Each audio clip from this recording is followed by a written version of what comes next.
National security. Brannon brings the issues of the day into clear focus through the lens of a Judeo-Christian worldview. And now, here is your host, Brannon Howse. And welcome to the broadcast on this October 7th, 2025. 2 years ago today, so many Jewish young people, babies, families, murdered in cold blood. We spent time on this today on radio at 1 o'clock, 2 o'clock Central. Tonight, I just want to simply say this before we go to Mark Mitchell, to Trevor Loudon. I'm going to talk to Mark Mitchell tonight about what he talked about at our Worldview Weekend. Is the Gen Z generation really that conservative? That's what we're being told. They're running back to church after the murder of Charlie Kirk, but what will they be hearing? He has new surveys and polls that show that the state of the, quote, evangelical church is really bad, really bad. They can't even decide whether they want to be pro-life or not. What's the state of the evangelical church? You got to hear from him tonight. The polling, really shocking. And then I'm going to talk to Trevor Loudon about the Insurrection Act. Should President Trump go ahead and use the Insurrection Act? I'm going to read from it. I'm going to talk about it. The Insurrection Act of 1807. How about this one? 10 reasons the U.S. can't afford to ignore Venezuela anymore. What's going on in Venezuela in our backyard? In our backyard. Who's in our backyard? China? Iran? How about China? There's a Chinese government. They're tied to training illegal immigrants to drive. Now we got over-the-road drivers telling us about all the Islamist driving trucks. Now we got the red side of the red-green axis, the Chi-Coms. Oh, yeah. What could possibly go wrong? So let's talk about the Insurrection Act. Let's talk about the state of modern-day Christianity in America. These are two very big topics. And by the way, gold tonight. Where is gold at? Let's just take a quick little gander here at the gold price. Gold, about $3,390. It shot up earlier today. It hit 4,000 and then bounced right back down. But it hit it. It hit 4,000. Gold hits 4,000 and pops back down. Very interesting there, indeed. Now, I do want to mention real quick, if you want to go to a website today and share with your family and friends, maybe tweet it, text it, email, Facebook, Getter, Truth Social, share it with all these October 7th deniers. Take a look at this. Here it is. It's October7files.com. And use the 7, the number 7, October, the number 7files.com. Organized evil. The planning behind October 7th. The missing October 7 files. Lots of details. Takes a village to raise a terrorist. Yeah. How the young people were brainwashed and trained into this to finally grow up and become jihadist. The timeline of the terror. Yeah. You all should mark it and spend some time here on this, the second marking anniversary of this solemn day, the murder of Jews, many of them who are still, well, supposedly being held in captivity. I wonder how many of them are actually still alive. 2 years ago today. Seems like a few months ago. Spent 8 hours, over 8 hours that weekend here at this news desk reporting on this. 2 years ago today. Well, there's a lot to get to. Folks, I have to remind you, we're brought to you by you. So will you go right now to worldviewtube.com/sponsors, worldviewtube.com/sponsors. Here's all of our sponsors, Worldview Vitamins, Gatatana. I drink it every day. I just saw someone order one of the water purifiers. So thank you for doing that.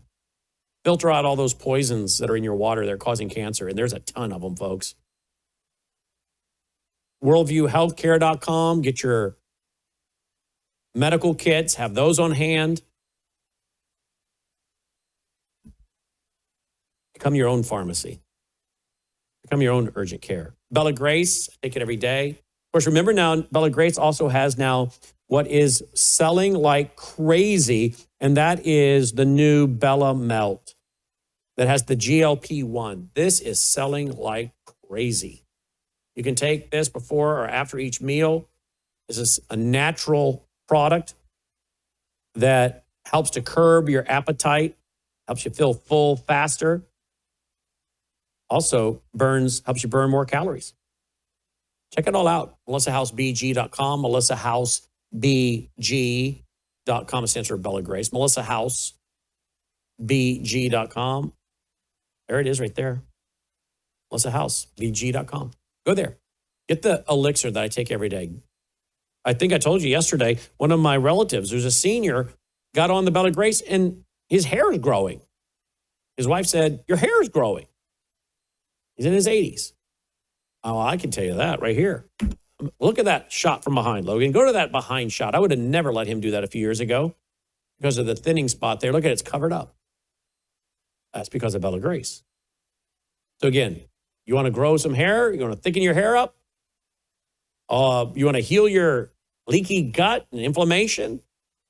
I would highly recommend you get into this, all right? MelissaHouseBG.com. Gold, as I said, hit 4,000 and popped back down. You want to get gold before it goes to what I think is next, 5,000, 6,000? Want to put gold in your IRA? Go to worldviewgold.com. Worldviewgold.com. Want to request a free packet of information? Do that. No obligation, free packet of information. Want to get your satellite phone, your solar generator, your bulletproof backpack, your beanies that knock down the electromagnetic force, EMF? All there. Worldviewtalk.com. Squish for Life. That's the glutathione to detox your cells. That's squishforlife.com. It's all there. So go to worldviewtube.com/sponsors. You'll find all these things at worldviewtube.com/sponsors. I think these are great products. These are products I use. And at the same time, you're supporting us with each and every purchase. So please consider doing that. worldviewtube.com/sponsors. Should the President of the United States invoke the Insurrection Act? I guess Trevor Loudon. Here's what President Trump just said the other day. Listen to this. Over a weekend. What? The Insurrection Act? Under what conditions or terms would you? Well, I'd do it if it was necessary. So far, it hasn't been necessary, but we have an Insurrection Act for a reason. If I had to enact it, I'd do that. If people were being killed and courts were holding us up, or governors or mayors were holding us up, sure, I'd do that. I mean, I want to make sure that people aren't killed. We have to make sure that our cities are safe. Yeah, we have to make sure our cities are safe. What is the first function of government, folks? Security and protection. That's really it. Romans 13. If you do what is right, you should have no fear of the government. But if you do what is wrong, you should fear the government because they have the power of the sword to put you to death, capital punishment. The purpose of government is to reward the righteous, make a stable and just society so that the other two institutions outlined by God, family and church, can do theirs. And they're to be complementary of each other. The church is not to be the government is not to be the church. They're complementary roles. They're to back each other up. Now, I have friends of mine that are freaking out over the Insurrection Act. How many of them have actually ever read the Insurrection Act? I went and looked up a few facts about it. The Insurrection Act of 1807 is the U.S. federal law that empowers the President of the United States to nationally deploy the U.S. military and to federalize the National Guard units of the individual states in specific circumstances, such as the suppression of civil disorder, of insurrection, and of armed rebellion against the federal government of the U.S. The Insurrection Act provides a statutory exception to posse comitatus that limits the president's deploying the U.S. military to enforce either civil law or criminal law within the United States. After invoking and before exercising the powers authorized under the Insurrection Act, it requires the publication of a presidential proclamation whereby the U.S. president formally orders the dispersion of people committing civil unrest or armed rebellion. The Defense Department guidelines define Homeland Defense as a constitutional exception to the restrictions of the Posse Comitatus Act. Therefore, the political, military, and police measures necessary to protect national security from external threats are exceptions to the restrictions of the Act. Now, We have had 8 years under Obama for the enemies to prepare the battlefield. We had 4 years under Joe Biden to prepare the battlefield. We know we have massive enemies, foreign and domestic. The red-green axis. Red, again, being the Marxist, the green being the Islamist. I repeat that for the new viewers because we're adding lots of new viewers. Now, if you know that China and Iran, Hezbollah, that's Iran, Hamas, they're here. We have the DNI report, which is what we've been saying for years. We're going to have a massive terrorist attack in the U.S. We were saying that in 2008 when we were interviewing John Gilduck about Beslan, the former Soviet Union, and the killing of over 300 people there in a school, many children. And saying in our interviews with him in 2008 many times that the terrorists want to carry out such attacks in the U.S. Hit soft targets like churches. We warned about churches. We warned about synagogues. Was it 2017? We did a seminar here in our studio. We brought in experts on how to secure your family, how to secure your church, active shooter situations. Some people in the audience were like, well, why do you need to do this? Why do you need to do that kind of seminar? The very next day was the largest church shooting in American history. I'm not bragging, but we are very good at what we do. We're very good at studying the trends, the philosophies, the ideas, where they're going and being in front of them. We've done it for 35 years. Go read my books, you'll see it. It's not bragging. It's like your plumber saying, I'm a good plumber. Well, that's bragging. Give me a bad plumber. No, you want your plumber to say, I'm very good at my skill. I'm very good at my craft. I'm very good at my trade. You want to hire me because I will do a good job for you. Well, you listen to us because we are good at our craft, at our trade. And there is a big terrorist attack coming. And it's going to be enemies foreign and domestic. Just today, Annie Cyrus, while I was on the radio today and television, sent me a picture of what just went up in Iran. A big 7. Here we are on the 2nd anniversary of the October 7th, 2023 terrorist attacks. And Iran put this up. They put this out. And it's in multiple languages. Farsi, Arabic, Hebrew. What does it say? What's coming will be greater than the storm. DNI, as you know, 3 weeks ago, this week, put out that report. Now, I guess agreeing with what we've been saying for several years. There's a terrorist attack coming. They'll hit soft targets. They'll go after schools, hospitals. They will confuse the living daylights out of the first responders. They're going to disrupt communications, send false alerts, confuse them all over the place as to where the real targets are.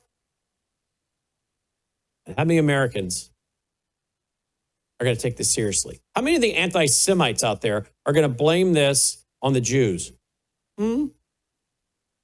A lot of people are about to look really stupid when we have our own October 7th event. And they spend all their time blaming the Jews for everything when Qatar is pumping $40 billion into some of our institutions, education-wise, to brainwash these kids. And as Alan Dershowitz said on my broadcast several times, many of these young people will turn into terrorists. So at what point does the president use an Insurrection Act? I think the Insurrection Act, if I remember correctly, was used in 1992 during the LA riots. I'm pretty sure that's the case. Let me look that up. Yes. It was used in 1989 and 1992. 1989 after Hurricane Hugo, and then 1992 LA riots, yeah. But I hear a lot of people panicking over the Insurrection Act. It's been used before, and the Republic went on. But what are you supposed to do when many of your police departments have been taken over by city councils, county commissions, mayors that are Marxist, that are Islamist? What are you supposed to do? If I were the president, what do you think I would do to deal with this? And we have what is virtually now insurrection. I have a video where apparently in Portland, the police are coaching the Antifa folks on how to avoid getting arrested, what to do. Listen to this. We'll have to bleep some of this. I know, but here, listen to this. It's okay. All right. Get them the fuck out of here. You don't want to please, sir. All right, I'm going to stop there because it's where the language gets bad. But that guy, if you watch the whole thing, is telling him what to do. What are we supposed to do when your police departments are as corrupt as the criminals? Joining me now is Trevor Loudon. Trevor, welcome back to the broadcast. Thanks for being with us. Oh, always a pleasure, Brannon. Thanks for having me on. What do you know about this video out of Portland where apparently their police are giving the Antifa guys advice on what to do to avoid the federal agents? Well, it doesn't surprise me because in the blue cities, this kind of thing's been going on for a long time. And I think you raise a point that we have cities in America that are basically in a state of insurrection against the federal government. You know, you would probably I'd put LA in that category. I'd put Portland, Oregon, probably Chicago, Illinois, and a few others in that category now the cities will do everything they can to defy the federal government and harbor enemies of the federal government. So what is that if that's not insurrection? Yeah, what is it but insurrection? What is it? That's exactly what it is. How do you feel about the Insurrection Act? Do you think President Trump should use it? I think absolutely when necessary. I think it could have, look, put it this way, if it had been used when Ferguson, Missouri was burnt to the ground in 2014, we wouldn't have had the Black Lives Matter riots of 2020. If it had been used in the Black Lives Matter riots, which were instigated by pro-Chinese communists, we probably wouldn't have had an election stolen. You know, there are many consequences for allowing bad guys to run rampant on our streets. Like I know, for instance, there's a very little used bit of legislation that could stop a lot of this too, is the fact that if you cross a state line in America to participate in a riot, that's a 5-year jail felony. You imagine had that been used during the Ferguson riots when they brought 10,000 people from out of the town to burn that city down, or it had been used in the Black Lives Matter riots or the recent LA riots. There are plenty of tools there, and the Insurrection Act should absolutely be on the table if these blue cities and their Antifa thugs and their Black Lives Matter thugs and their Hezbollah and Hamas friends start getting violent. Absolutely. All right. I think, in fact, we have another comment by President Trump on the Insurrection Act. Here it is. Listen to this, guys. Portland for a second. Are you planning to invoke the Insurrection Act? And that would be, a very long-standing law that's been on the books. Yeah, well, it's been invoked before, as you know. If you look at Chicago's a great city where there's a lot of crime. And if the governor can't do the job, we'll do the job. It's all very simple. They probably had 50 murders in Chicago over the last 5, 6, 7 months. Many people were shot. And then the governor gets up and he says, well, we can handle it. They can't handle it. They don't know what they're doing. The mayor is grossly incompetent. He's at a 4% approval rating in Chicago. He's at a 4%, lowest approval rating, lower than even de Blasio had, which is hard to believe in New York. I thought de Blasio would always maintain that record, but the Chicago guy is even lower. So I think that we want safe cities. If you look at D.C., you would right now, Mark, you could go out, take your family out to dinner, you could walk right down the middle of the street. There is no crime in D.C.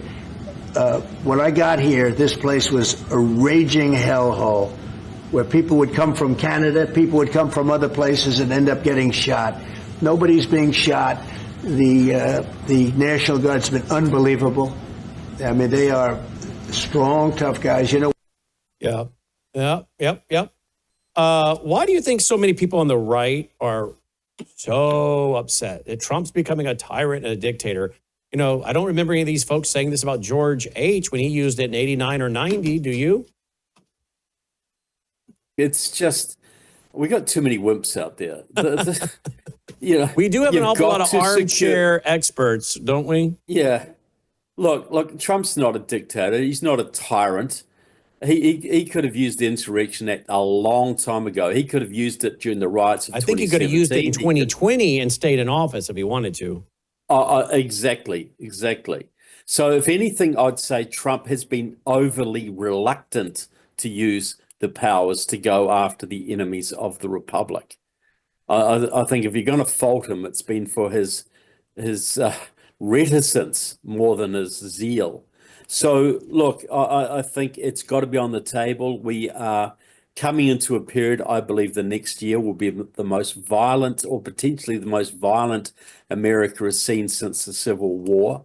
And I don't say that lightly. We have Chinese military-age nationals here ready to go. We have Hamas, we have Hezbollah, we have Antifa, we have at least 100,000 Marxists and communists who have nothing more, who are openly talking about it. Now is the time for revolution. We have all of these forces, all of whom who hate America, all primed and ready to go. We have the John Brown gun clubs who've been training in arms for several years now, ready for the revolution.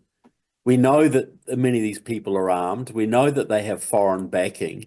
It's the president's duty to use the organs of the state to suppress outright insurrection. And we are building to insurrection right now. So, yeah, go for it, President Trump, if you feel it's needed, if you feel it's getting out of hand, because you're not going to get any help from Gavin Newsom in California.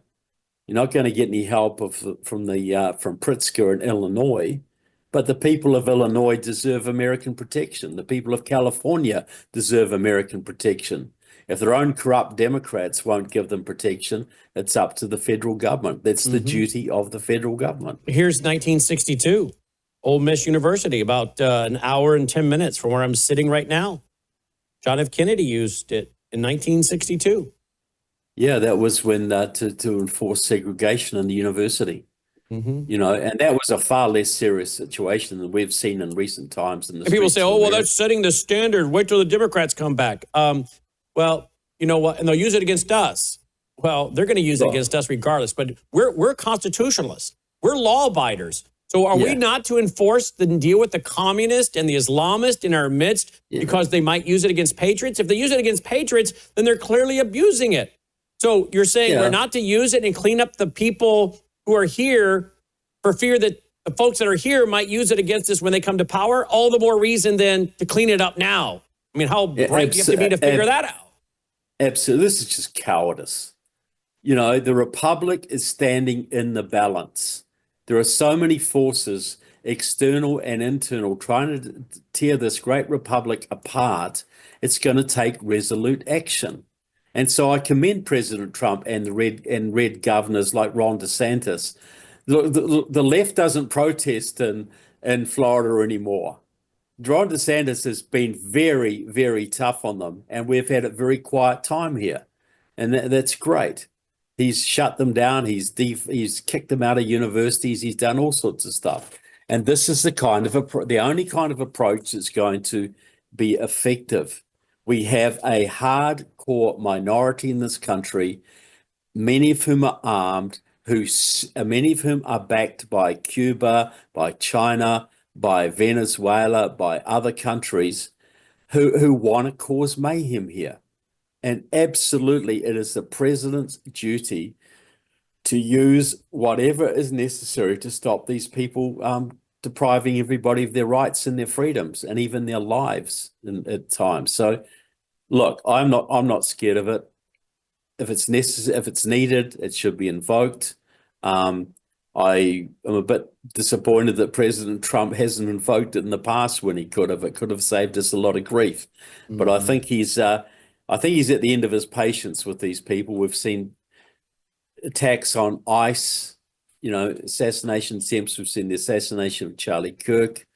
We've seen murders in our streets, politically motivated murders. You know, enough is enough. Tell me where you think we're going with civil war. The governor of Illinois said yesterday, we played it, that the right wants a redo on civil war. Where do you think we're going? That was the mayor of Chicago.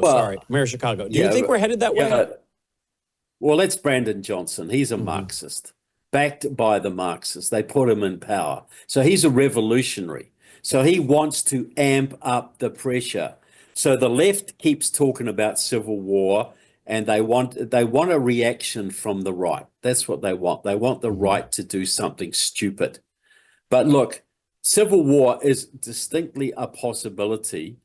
And if we get a Democrat president next time, it'll be more than a possibility. But because the Democrats will come hard on their enemies, very, very, very hard. And but you know, a civil war can easily be averted. Working over. Yep. Sorry. This is not difficult to stop. We're not at the stage where it's inevitable, but we're at the stage where violence is getting out of control and people are ready to commit greater acts of violence. And we know to a large degree who these people are and who's backing them. Now's the time to take the gloves off, stop with the nicety, stop with the pretense, and do what has to be done to protect the American people. This is not extreme.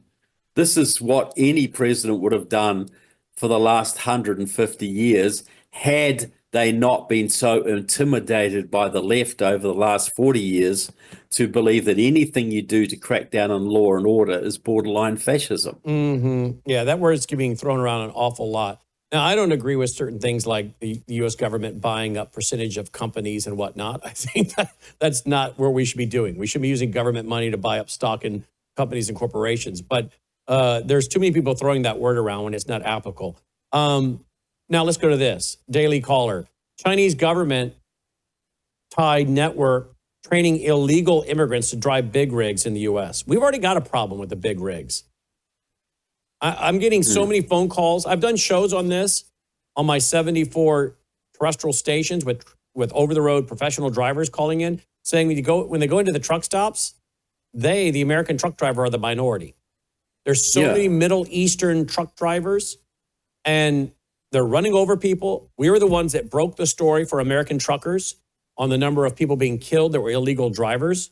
And that got picked up after we made it go viral. Then Fox News picked up our leftovers, which they rightly deserve. And then from there, it went global. So now we have not only the green of the red-green axis, now we have the red. So apparently the red-green axis is taking control of America's trucking. Oh, I don't know what could possibly go wrong with that. Maybe a big shutdown and stopping our just-in-time inventory and the food getting to our grocery stores, using those as massive weapons. I don't know. I mean, let your imagination run wild. That's the problem. We don't have enough people that have an imagination to understand what enemies will do. We sit here as Christians thinking about all the things that we don't do because we're Christians and believe in a Christian worldview and biblical ethics. And I think that stops us sometime from understanding how evil certain people are and what they will actually do because we don't think that way. And therefore, we're not imaginative, and therefore we don't prepare, and we get caught flat-footed. Well, we never thought they would do that. Yeah, I bet you never saw October 7th coming, many Americans, and that they would cut off the feet of babies and put them in ovens and gang rape women and then shoot them in the head and burn them alive. I bet most Americans never saw that. But you and I and Annie Cyrus and all the others that have been covering this topic, we knew exactly what they would do. It's in their books, the Quran and the Hadiths. So Americans, think about this. What does it mean when the red Marxist and the green, the Islamists, are now becoming dominant truck drivers on America's interstates? What's that mean, Trevor? Well, look, and you're absolutely right, Brannon. See, the biggest problem we have and you've had over the last many years is when you point out evil, it's so far out of the imagination of so many Americans, they tend to dismiss it. Just like the Jews in Germany before World War II said, no, Hitler doesn't really mean it. No, he wrote about it in his book, but no, this will just pass. It's not going to happen. Well, at least it will happen if you don't prepare. You know, God has a way of punishing people who aren't discerning, who aren't wise, who aren't brave enough to confront realities. So look, what trucking networks? Okay, you're right. They can bring our supply chains to a halt. Already, the Democratic Socialists of America have been organizing in the big warehouses of the Inland Empire, and the ports of Long Beach, for instance, to shut those down when they need to. But it also is a great way to transport soldiers, or troops around the country. It's a great way to import illegals, to supply weapons, to ship drugs, to ship toxins, to ship atomic weapons if necessary. If I wanted, imagine a World War II if the Nazis controlled America's transport system. How do you think we would have gone on that war? You think there might have been a few incidents on American soil? Or you don't let your enemy control your infrastructure or your flows of commerce or your military preparedness, any of this. Trucks can be turned into truck bombs. They can smash their way into military bases, into civic buildings. Yeah, look, there's only one reason the Chinese would be doing this, to hurt America. That's the only reason. Everything they do is to hurt America. Yes, they make money in the process, but it's to hurt America. That's the number one purpose for being here. Let's talk about Venezuela. 10 reasons the U.S. can't afford to ignore Venezuela anymore. Now, again, you go back into our vault and you will see, going back to like 2008, 9, 10, somewhere in there, I was talking about the potential of missiles in Venezuela, northern Venezuela, Caracas, as Iran's been flying a flight in there regularly. This new article over at PJ Media, it's a national security issue. Venezuela, they're in our backyard. I remember the leader of Southcom saying, China's in our backyard, and they were pointing to Venezuela. They're in our backyard, okay? So this is becoming a bigger deal. They're running drug cartels and narco drug terrorism, and then you've got mass migration. Then they go on to mention geopolitical competition, countering anti-U.S. alliance, regional stability, energy and oil, strategic trade partnership, impact on U.S. business and investments, humanitarian aspect, improved environmental health, and that's their 10 reasons. Now, I don't know if all of those 10 would, in my book, fall into a reason to do what we're doing in Venezuela, but certainly some of them would. If I were the commander-in-chief, I'd be very concerned with the fact you have China, Hezbollah, Iran in Venezuela, building what I think are missile sites. Yes. There's a whole mountain that's hollowed out by Caracas. There's a whole So you mountain. agree with me then? Because most people, when I start talking about this, they don't have a clue what I'm talking about. So you're telling me you actually know what I'm talking about. Yeah, there's a whole mountain just outside Caracas. There are bases built there, a whole mountain that's believed to hold missile silos. And that's not far. Plus, they've got bases, the enemy's got bases in Nicaragua and Mexico. Mm-hmm. It's not just Venezuela. So, look, Venezuela is absolutely a threat. Maduro just emptied his mental hospitals and his prisons to send thousands and thousands of absolutely vile human beings into our country when Biden had his border wide open. Venezuela is a well-known conduit for the drugs that ravage the American population. And the Freedom Road Socialist Organization, the pro-Chinese communist group that basically did the George Floyd riots and the recent LA riots, regularly send delegations to Venezuela and meet with Venezuelan diplomats in this country. And by the way, why are any Venezuelan diplomats still allowed to be in this country? Because they're out in Chicago now working with the radicals. So Venezuela is a massive threat. It's a surrogate for both Russia and China. As I said, they have a big hollowed out mountain outside Caracas, which almost certainly has missiles in it pointed at this country. It's 1,264 miles as the crow flies, Miami, which is a massive, massive population base, not to mention all the critical military infrastructure in Florida. In Tampa, MacDill Air Base, Central Command. You could get a missile from Venezuela probably into Florida in 20 minutes, 30, probably less. Here's an article from National Interest. This was just August of this year. Donald Trump can stop the next Cuban Missile Crisis. And again, that's exactly what we were talking about 2009, 2010 on my radio show. Will Venezuela be our next Cuban Missile Crisis hot point? And people thought, a lot of people weren't. Again, when I bring this up, most people can't keep up with me on this conversation because they've never heard of it. They've never talked about it. They're not aware that we actually have a U.S. representative from Florida who has gone on national television warning that she believes Russia has already placed some weaponry there.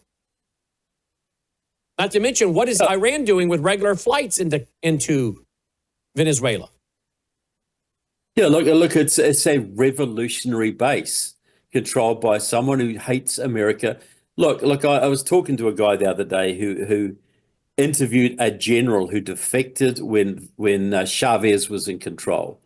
And he said Chavez was not a populist. He was a hardcore Marxist-Leninist who dreamed of invading and destroying America.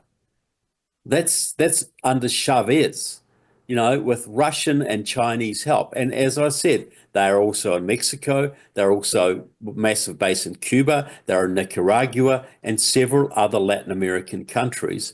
And of course, they have lots of people here waiting to go too. So then, this is the confluence of the external enemies are backing the internal enemies. You imagine if we get in a shooting match with Venezuela or China.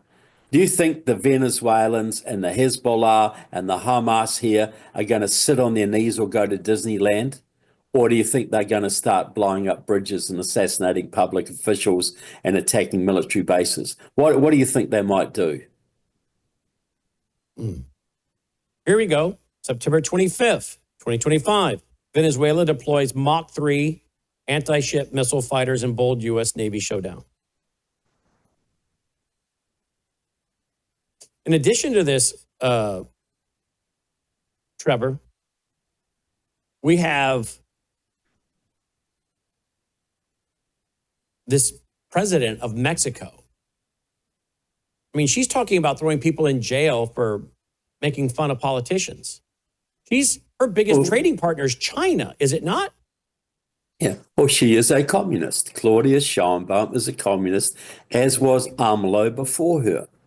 They're both members of not the Shanghai Cooperation, the Sao Paulo Forum, which is an alliance of 200 Latin American communist and terrorist parties that was set up by Fidel Castro and Lula of Brazil to, in their words, to restore for communism in Latin America what was lost in Eastern Europe.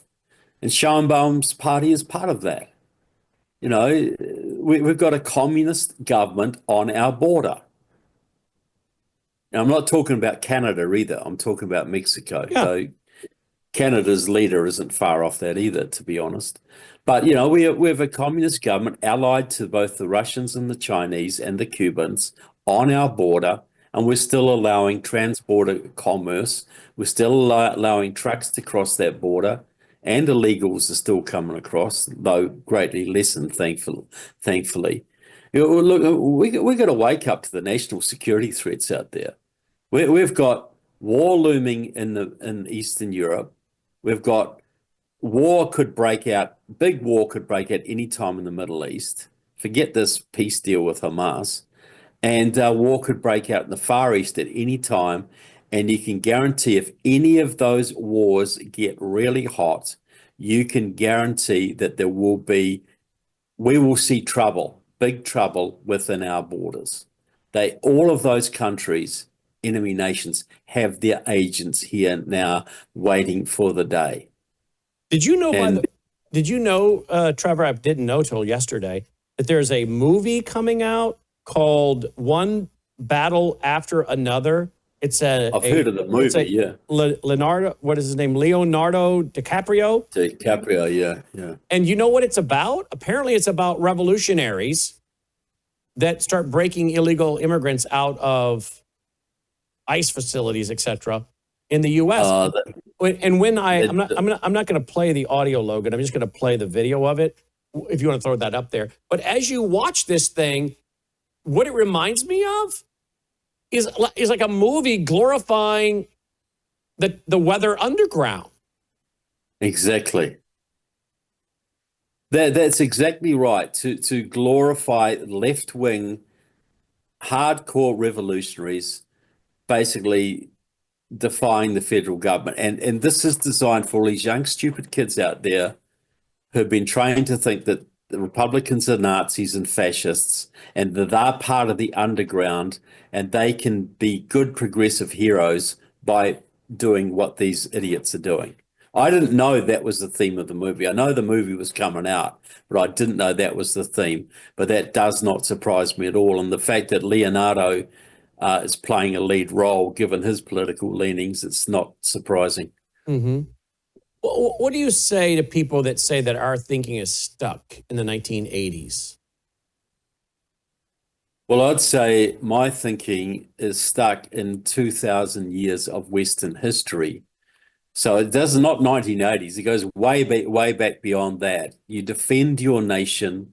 You have borders. If you look at the Old Testament, it was a national security blueprint. What happened to the Israelites when they forgot to put a border around their cities? This is defending your country. There is an evil empire building out there. There is Rocket Boy, there is the mullahs, there is Putin, there is Xi Jinping, all of whom are hostile to this country, all of whom are sponsoring bad guys in this country already, and all of whom are cooperating together with one target in mind, that's to bring down the destruction of the United States. This is just reality. If you watch Fox News, you won't know that. If you watch CNN, you certainly won't know it. But maybe if you watch shows like this, you'll have some glimpse of it. Mm-hmm. What do you say that Putin just wants to be left alone? I mean, I do know that China and Iran and North Korea seem awfully aggressive. They are definitely more aggressive than Putin, though, right? No. Look, Putin just did the Moscow 2050 conference, convened by Lavrov. We have the document that came from that conference. Putin says our goal is all of Central Europe and Eastern Europe under our control. He said that. He said that. Yeah, this is in the document. This is the Russian foreign policy goal in Moscow from the Moscow 2050 conference, which was held about 3 months ago in Moscow. Elon Musk's was there. Elon Musk's father was there, convened by Lavrov. All of Europe, all of Central Europe, all of the Middle East, all of the Kazakhstan, Uzbekistan, large parts of Africa, and large parts of Latin America. That's our goal, says Putin. So you're saying that's in their document. It's in black and white. So why do people? Why do they not know about it? And then when they hear it, why do they scoff at it? Well, because they tell lies. A criminal doesn't tell you what he's going to do to you before he does it. He wants to deceive you. He wants to allay your suspicions. He wants to calm your fears. Putin told us he wasn't going to invade Ukraine. Well, really? Everybody knew he was going to, but he said, no, I don't want to invade Ukraine. Well, he's already now threatening to invade the Baltics. All the Baltic states are getting ready for invasion at any time. So is Poland. But no, he just wants to stay within his borders, right? This is absolute garbage. They write about this. This is their military doctrine. They want all of Europe, and China gets us.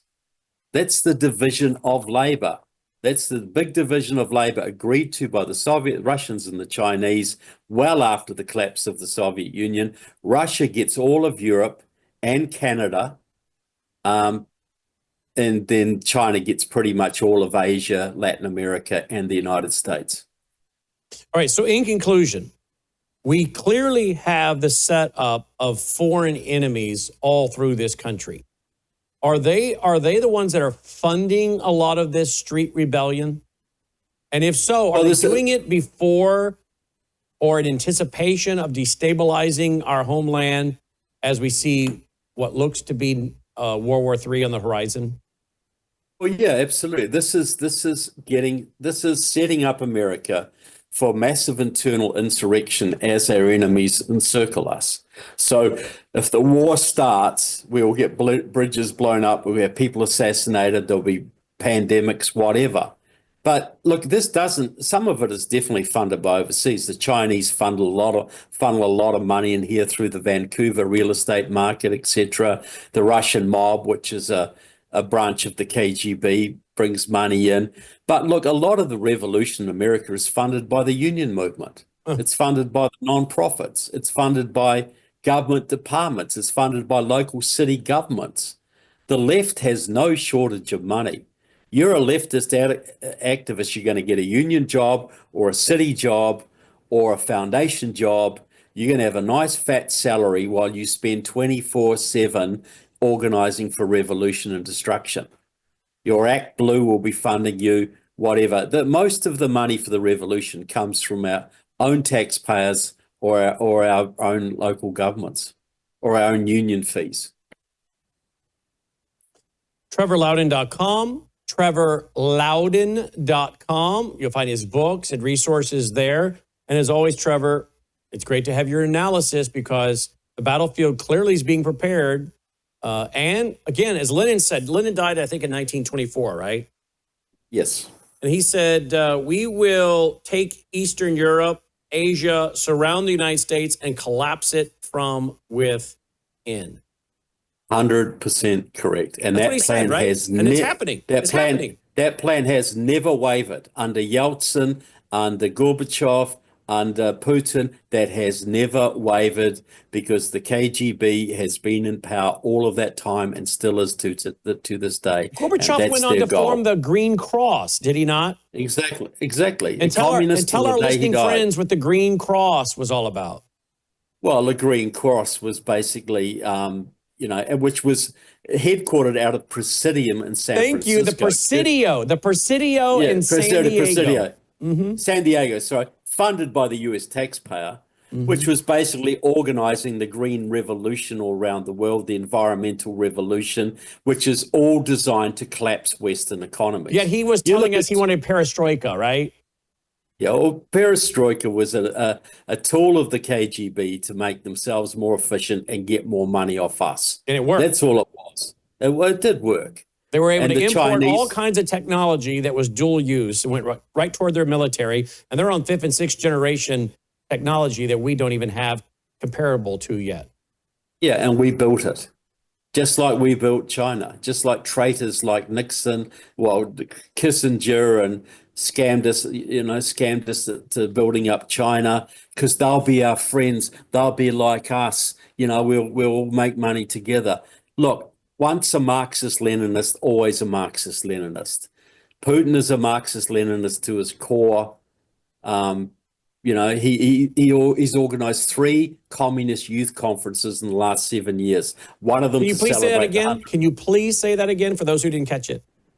Putin has organized 3 Marxist-Leninist youth conferences in the last 7 years. One in Sochi, Russia in October 2017 to celebrate the 100th anniversary of the Bolshevik Revolution with 30,000 young communists, and 2 more in Moscow last year and the year before.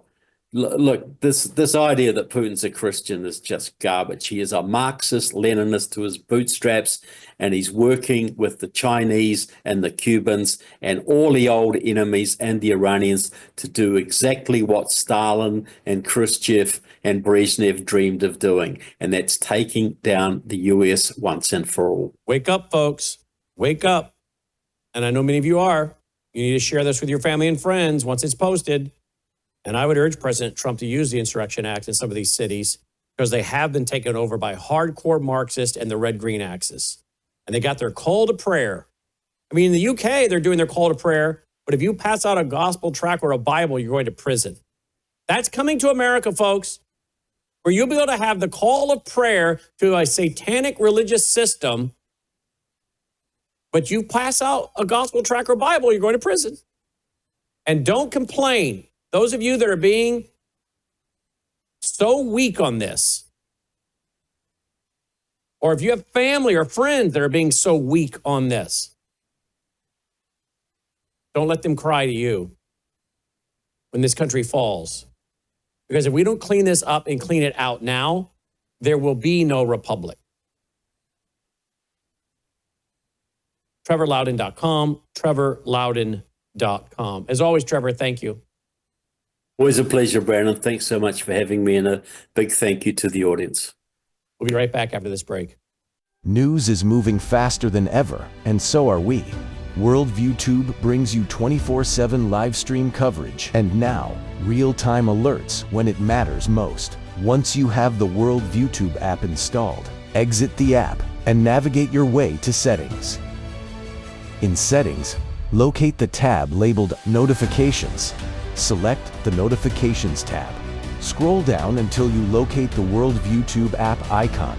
Select the tab, and here you can turn on and customize your notification experience for the Worldview Tube app.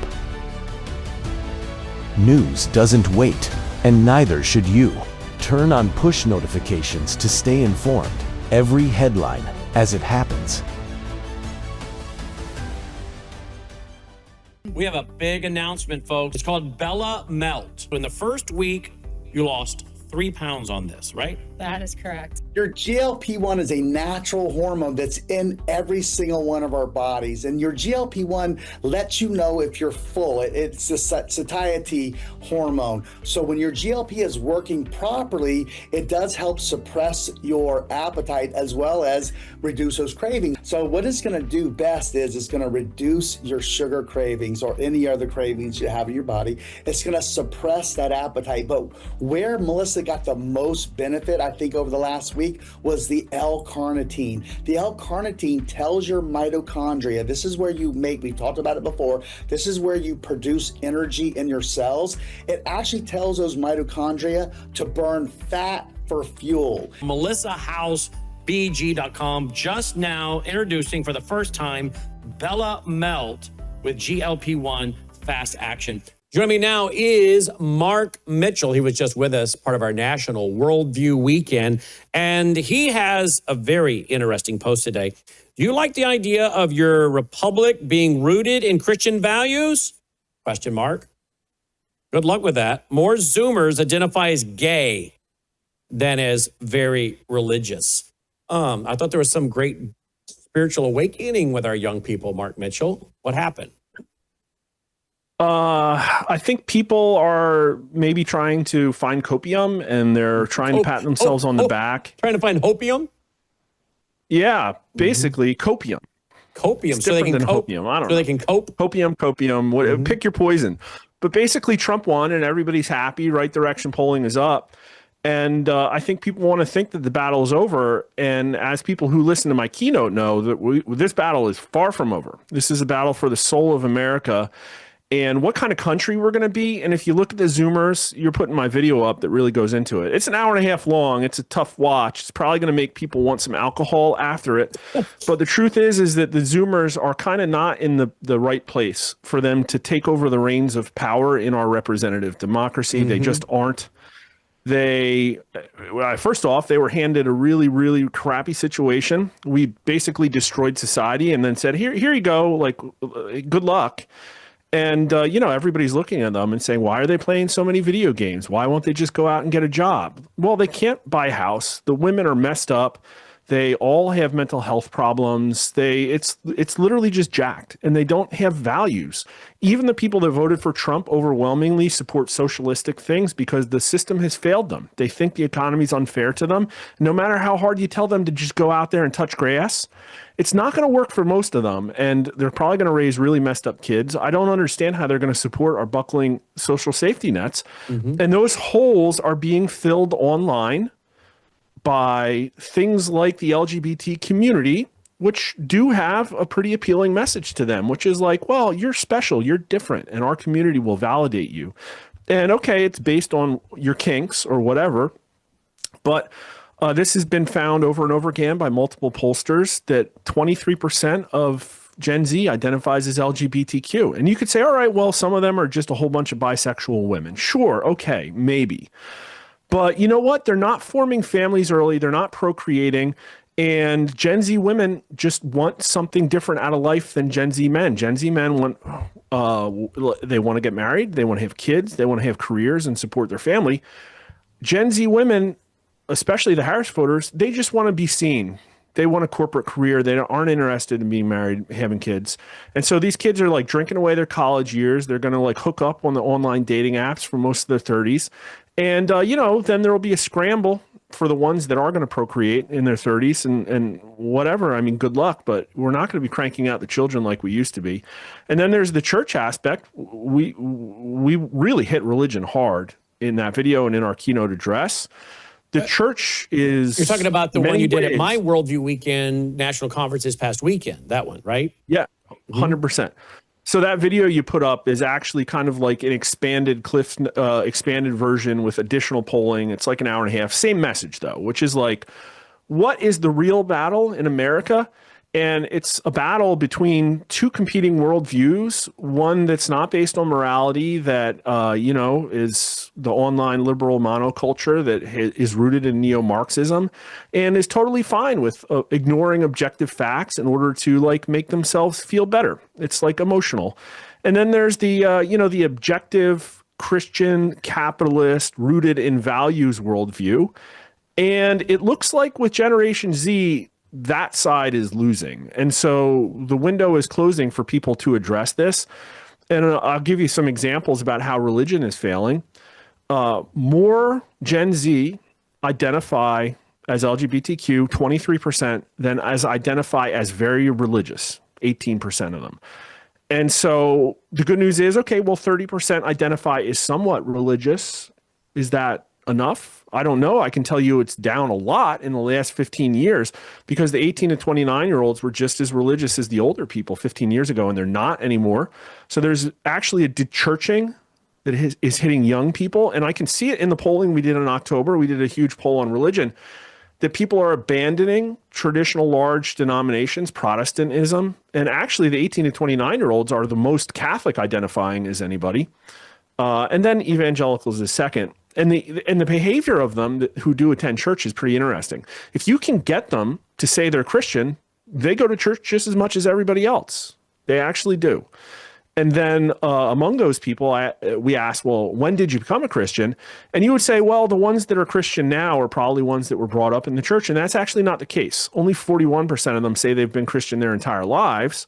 Actually, a lot of them, 32%, say just in the last few years or very recently. So they are coming to the church, but just not enough of them. It's not their values at all. Their values are, this system has failed us and it doesn't work and we need a solution. And if that solution isn't Donald Trump, then it's going to be AOC or Bernie Sanders.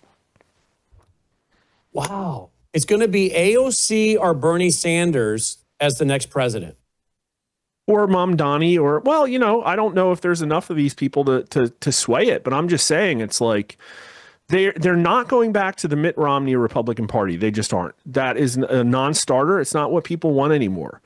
These people can't afford houses, and so they don't want to hear trickle-down economics anymore because that hasn't worked, right? We cut all these taxes. We gave these corporations all these Bernanke bucks and told them to reinvest in our economy, and what'd they do? They offshored all of our manufacturing. They offshored all of our engineering and customer service jobs. It was like literally Republican capitalism was like global welfare. And then we tell these people, well, you're just not working hard enough. We tell them, you got to do what I did when I was coming up. You have to start in the mailroom or walk your resume up and hand it to the person that doesn't work anymore because they're hiring H-1Bs. And of course, I'm broad brush generalizing, but 52%, I have numbers to back this up, 52% of Gen Z says no. Not everybody who wants to find work can find a job in this economy. And less than 40% of them say today's children will be better off than their parents. And so these people should be the optimistic ones. They should be out there ambitiously pursuing careers and forming families. But are they? Are they out there? No, a lot of them have kind of tapped out. 17% of them are unemployed. Mm-hmm. And I assume that the underemployed number is even bigger. We don't have it. Mm-hmm. But it's like, the numbers of these people reproducing is down across the board. And when they tell you that the signal is that many of them don't think they'll ever be able to afford a house. And, the number we had economic fairness. 62% say the economy is unfair to young people. And then it's like, okay, well, look at what they believe as far as capitalism. People who say they voted for Trump in 2024 in the 18 to 39-year-old bracket, almost 80% of those people say that major industries should be nationalized, like healthcare, energy, and big tech. Almost 60% of them say that, well, actually, yeah, I do support confiscation of excess wealth in order to help young people buy homes. And then only 1/3 of them say, no, we shouldn't have income caps. So it's like people are saying Gen Z is the most conservative generation in decades. It's like, no, these people are literally just raging against the machine. They want it burned down. And so obviously we're lucky now that they're as complacent as they are. But it's like what happens when unemployment ticks above that magic, like 20% number, is things tend to happen. Like people sort of tend to get upset. And then the numbers like among relationship and mental health are super bad. 35% of these people have been diagnosed with a mental condition. Almost 30% of them are on therapy and medication. And what age bracket are we talking about, Mark? That's 18 to 39. The 18 to 29-year-old numbers are bad as well. They haven't had a chance to fully get diagnosed. The 30 to 39-year-olds are a little bit worse. The liberals are worse. 18 to 39-year-old liberals, 43% of them have a mental condition. But it's like definitely an age signal. The people under 40 are messed up in the head. And Mark, how are we going to Yeah. sustain a network like this in a few years? When my older population that supports me passes away, how are we going to support a network like this if most of these kids who don't become Christians, don't become conservatives, are mentally unable to, who's going to be left to support institutions that we need to maintain the republic? I mean, you got me. I don't have an answer for you because we're already screaming towards the fiscal cliff, and our debt to GDP ratio is getting high enough that most historians would look and say, oh, we're due for a major war. And, the economy loves a war when debt gets so high because it clears the deck and reshuffles everything. And so that's probably the most likely outcome. And if you look at the way that everybody's posturing, like NATO is still super expansionist, China is probably out there right now doing exercises for Taiwan. And I heard that reports that they're building up their blood banks and stuff like that, and then it's like all the stuff going on in the Middle East. So I'm presuming that that's probably what's going to happen next because that's what the fourth turning in history tells us. But no, this can't be sustained. And like, listen, I don't want to be too, reactionary, but it's like, okay, the sun will come up tomorrow. The world's not going to end, but it's like, how much friction are we going to experience? How much pain and suffering are we going to have to go through until society says, well, these perversions that we've dabbled in are probably not good for the health of the human race, and we need to scale this back and return to a different kind of worldview because this one has failed. It's cyclical. Apparently, this has happened a lot in the past, like after the Civil War. So hopefully we don't go through something like that. But I mean, it's like the writing's on the wall. And listen, I'm not one of these people that it's like human race needs to continuously expand. It's like, okay, well, if our population collapses a little bit, is that the end of the world? Well, no, it's just the end of the banking system, right? It's like, and that's apparently bad for a lot of people. So, if we were in an agrarian society, I don't really care. I could care less if the bankers get screwed. I'd actually enjoy. Well, they have that. a really good habit of making you care because they socialize their losses. Exactly right. And that's why we should get outside the system as much as we can. Let me ask you about this weekend. What did you take away? We're at our National Worldview Weekend. What did you take away from that weekend? What surprised you about that weekend, if anything? The biggest takeaway is just how committed and upset Christians are. You know what I mean? Like they have a God, they believe in him. I do too. And they're upset and they don't know how to fix it. And what I'm seeing on my side of the fence is that nobody in the system is even like concerned or working on this. Like nobody's listening to me. I have a lot of followers that listen to me, but it's like the Republican Party, people feel it. Just talking to the people, they, in my opinion, palpably feel that their leadership is completely 100% not aligned with where these people in the country are going. How are they starting to turn on Trump, some of them? Or maybe if not turn on him, are they starting to become very concerned about his direction? Well, Epstein was definitely a wake-up call. It caused his numbers to go down, and the people who turned on him most were the independents, because 40% of Trump's support comes from non-Republicans. And I think that also part of that was the stuff he was doing in Israel. And his support's down to like -5 net approval rating, which is the worst of his term, but he's been here before around the tariffs. So I think there's a little bit of concern about the government shutdown, but not that much. But what about the tech bros and executive order defending Qatar and calling the president of Turkey a good man, a strong man, having dinner at the White House with Bill Gates and Mark Zuckerberg? I mean, at some point, isn't this all disingenuous? I think that Trump will lose political capital on the right, but right now his approval rating is still relatively high. But I think when I hear the conversation that I hear loudest on Twitter is that it's arrest the clock and nobody has been arrested yet. Mm-hmm. And so that, in my opinion, is what most people are looking at, just because the accountability signals have been off the chart. People want arrests. They want the swamp drained. They want the government fixed. They want to be able to trust their institutions.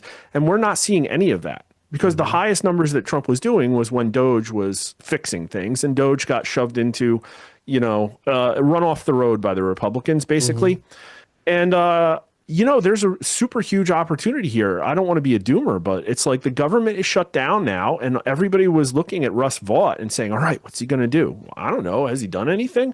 And it's like looking down at Mike Johnson and watching with bated breath as he negotiates with the Democrats. It's like, come on, man. Like, our republic is dying here. You know what I mean? It's like, we all know the Democrats are going to use the nuclear option in the Senate if they get a majority. And we all know that the government's going to stay shut down, I think, right now, because until public opinion turns, the Democrats want this shut down. Remember, George Soros was lobbying people through Indivisible to keep the government shut down. This is what the left wants. And what is your polling show on Mike Johnson? What does the average American or Republican think of Mike Johnson? Because I personally find him to be a little feminized, wimpy, weasel, disgusting, typical politician. I watched him this morning, and he made me want to vomit. I'm just thinking, I mean, if there was a guy that you wanted to pick out of central casting to just be kind of feminized, wimpy, smarmy. Yeah, just a guy you would not want as your neighbor, Mike Johnson would be it. Republicans don't hate him, but they also probably don't know. So there's a tendency to somewhat favorable these guys, because it's like, what other choice do they have? You know what I mean?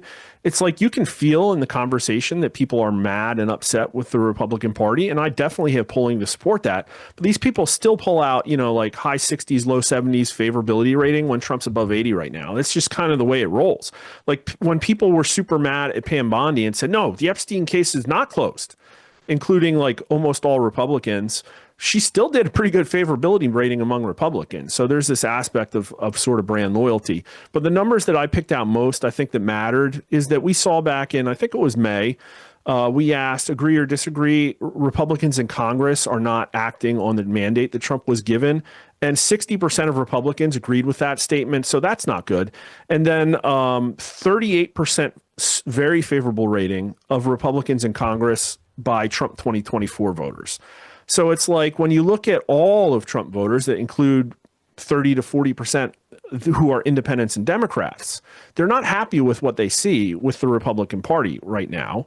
And it's like, what have they done? It's like, we're here because people were upset at what the Biden administration did to the federal government. And so people want redress for their grievances.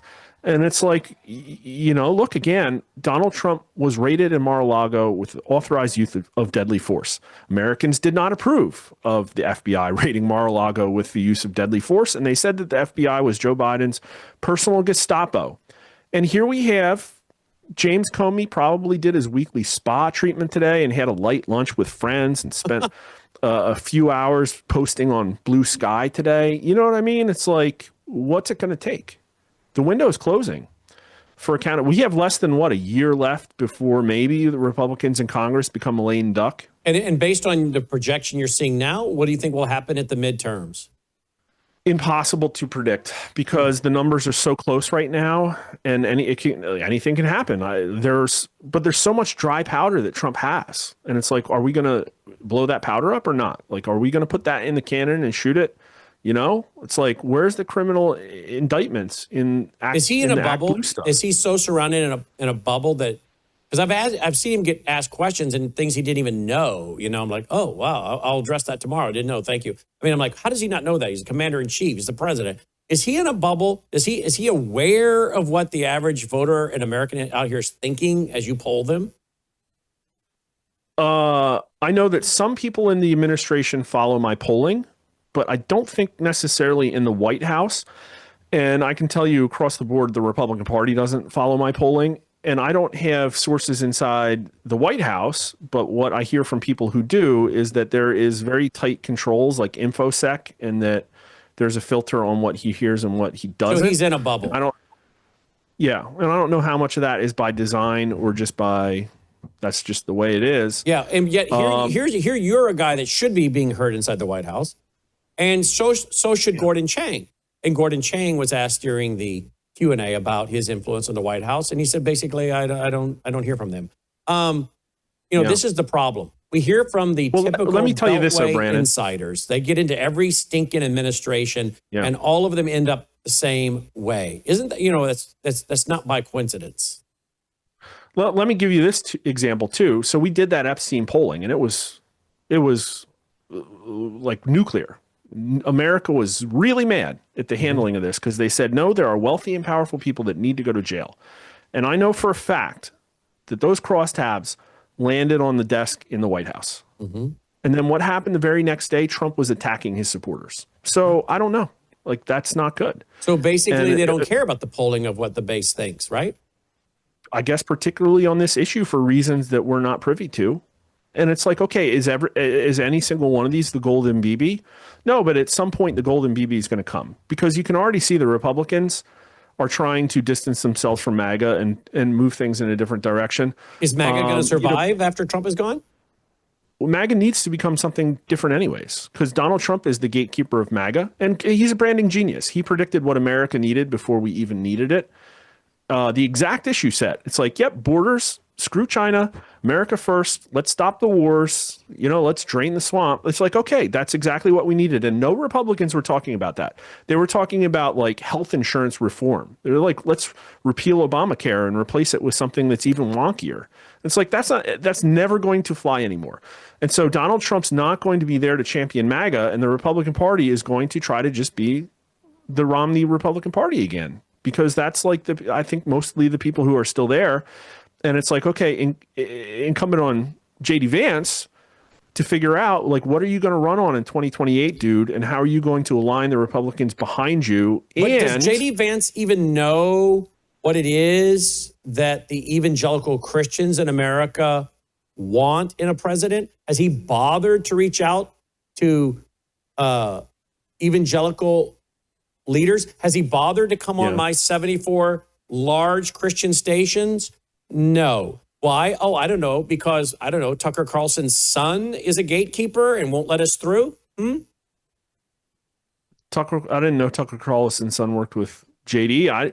That's who we've been emailing. We're told that was Tucker's son. And we're like, well, is our position and our strong stand for the Jewish people, not the Israeli government, but the Jewish people, is that blocking us? Because we have a very large Christian network. We would love to hear from the vice president, but we can't get through, and yet they're going to come wanting our help, I guess, when there's time to run for president. And my answer is going to be, I'm sorry, we tried. Now you're running for office, and now you care what we think? Sorry.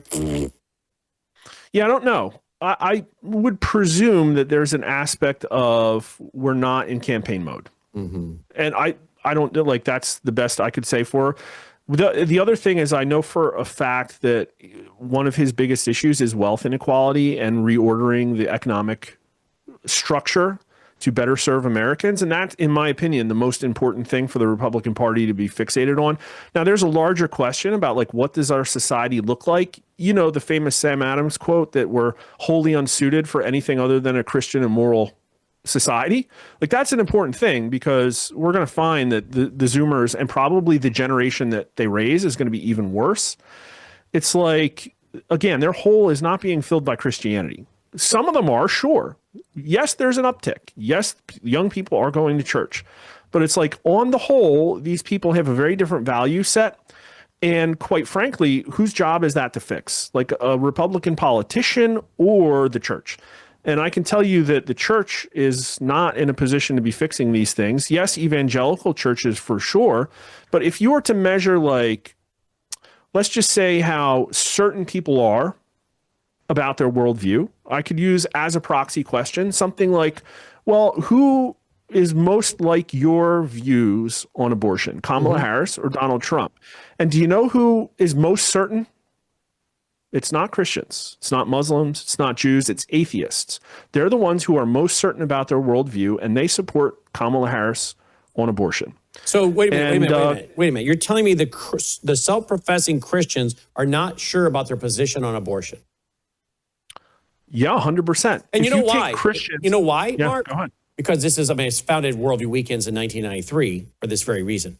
If Worldview Weekends, if the church in America, and the church is, of course, believers, it's not these 501c3 buildings, but if the institutions that we call churches in America were doing their job, if these what are supposed to be New Testament fellowships, where local New Testament believers gather together to practice their spiritual gifts for the edification of the saints, and the proclamation of the gospel and learning and training and then going into the world and being salt and light, if they were actually doing their job, there would be no reason for Worldview Weekends. I think I told you this weekend I told you that. I said, and there would be no reason in 1993 to form Worldview Weekends. But in 1993, we had churches, quote, churches, these buildings on the corner that call themselves that, they didn't want to have salt and light committees, many of them. That's what they called them, salt and light committees, to be, salt and light of the earth.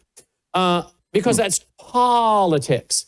And we're like, well, wait a minute. You're telling me we can't express a biblical worldview on abortion, borders, socialism, welfare, active euthanasia, etc. No, we can't do that. No, that's politics. That was 93.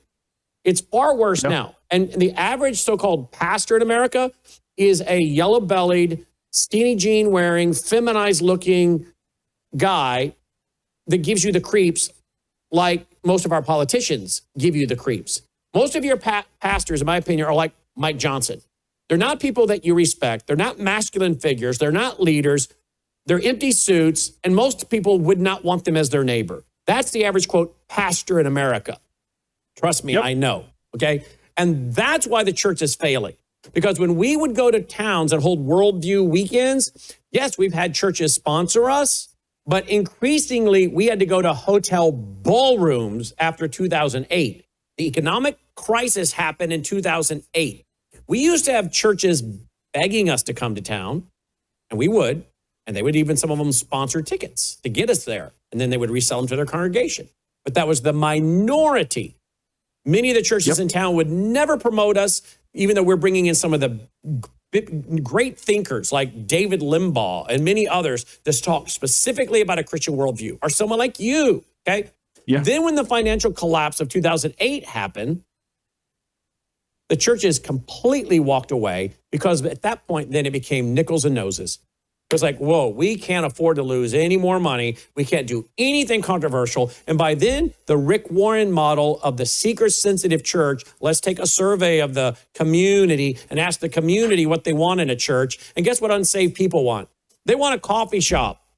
They want skits. They want entertainment. They want marriage counseling. They want financial counseling. And so after 2008, it was like, hey, our numbers have dropped. Our dollars have dropped. Well, we make that up by bringing more people in to offset the drop in dollars, because those who are here now can't give as much. So we replace them with new people, and then boom, our giving's back up. So we certainly can't do anything where we talk about abortion, active euthanasia from the scriptures. Not that the knuckleheads that are most of these so-called pastors could even find the Bible verses that deal with those topics.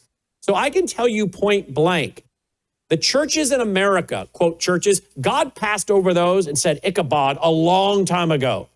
Okay. And that's why I, after going to a bunch of them here in the Bible Belt, where we don't have enough Bible in our belt, finally said, I'm done with this dog and pony show. Because that's what most of them are. One of the, quote, churches up the road, when we wanted to use their auditorium for a youth conference, said, do you have to speak on creation versus evolution? That was controversial to them. All right. And they got evangelical in their name, right? And I could go on and on about the clown shows in my community and the Bible Belt, right? And that's when I said, I'm done, I'm out. And I started my own online church service. And now I do that online. And our numbers are huge because they're not getting in these so-called churches what they should be getting, which we give them, which is why so many people watch our Sunday night church service. So I can tell you point blank, what we're left with are a bunch of politicians posing as pastors who, when they went to seminary, didn't learn much about the Bible. But I can promise you from friends of mine who went through these seminaries, they learned a lot about administration and fundraising. So they don't know squat about the Bible. And when I challenge them to call into my show live to take me on, none of them will call me and take me on live. You know why?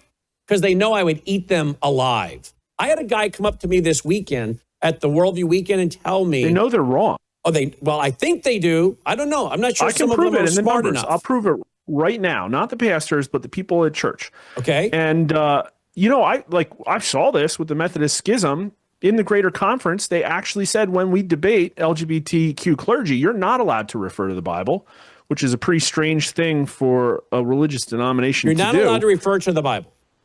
Yeah, and the arguments for the Greater Conference about their positions on homosexuality in the clergy, apparently in the Greater Conference video, this is somebody who watches this and was following it very closely. They said, no, you're not. We don't want biblical arguments here. But so we have, first off, there's a huge overlap with the abortion stuff and the LGBT stuff. And so I think LGBT was this Trojan horse of tolerance that allowed these denominations to get hijacked by Marxists.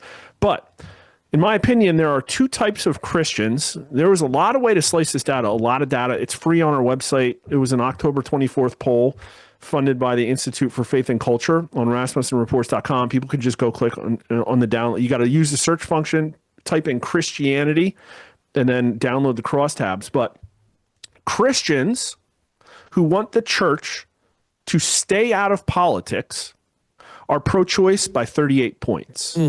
Christians who want the church to get involved in politics are pro-life by 28 points. Oh, wow. And so the people who support abortion, who support candidates that want unfettered abortion and late-term abortion and baby parts and all this other stuff, the Kamala Harris Christians, they are not crossing the streams mentally.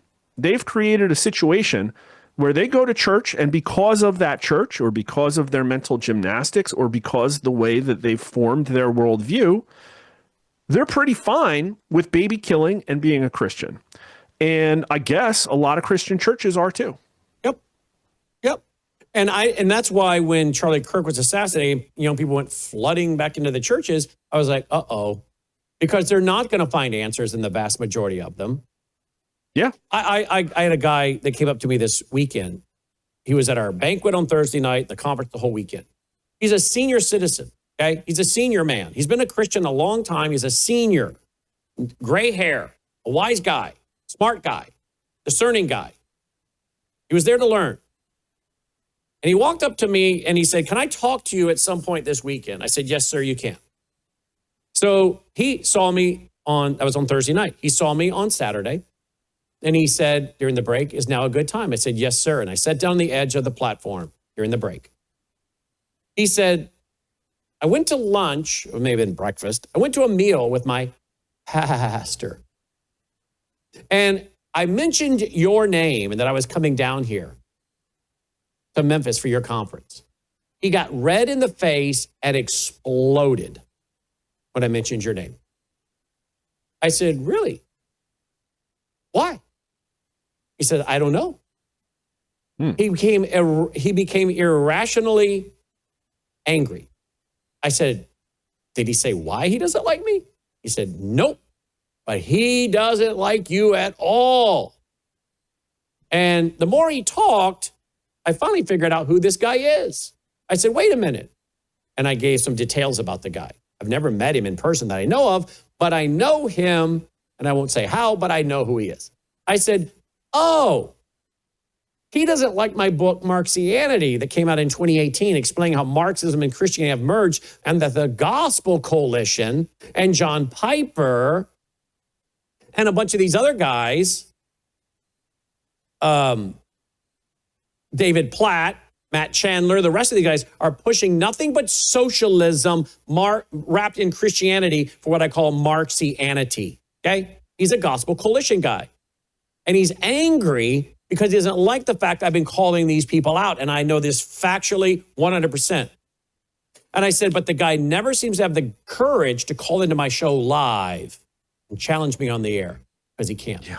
And he doesn't apparently have the ability to articulate to you why he goes angry when you, that's his words, not mine, why he got angry when my name came up. I said, why doesn't he have the courage to say, I don't like him because ... He doesn't want to tell you that, I don't think, because I think he would reveal his hand. And he said to me, this is really shocking. You know for a fact he likes some of those reformed, hyper-reformed Calvinist of the gospel. I said, yes, I do.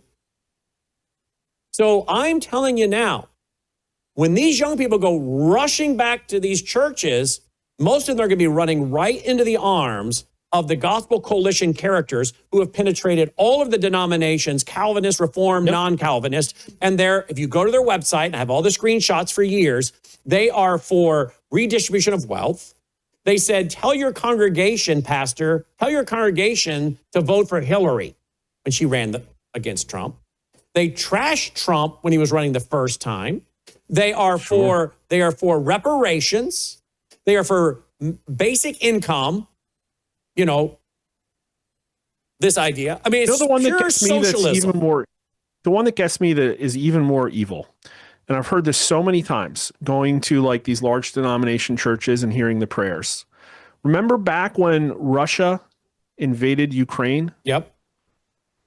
And the prayer was always framed as pray for Ukraine, that it holds out, that it fights back, that it's, you know, it was always pray for Ukraine. First off, let's acknowledge that although the leadership of Russia is suboptimal, that it's like, you know, 60, 70% Orthodox Christian as well. So Christians are dying on both sides.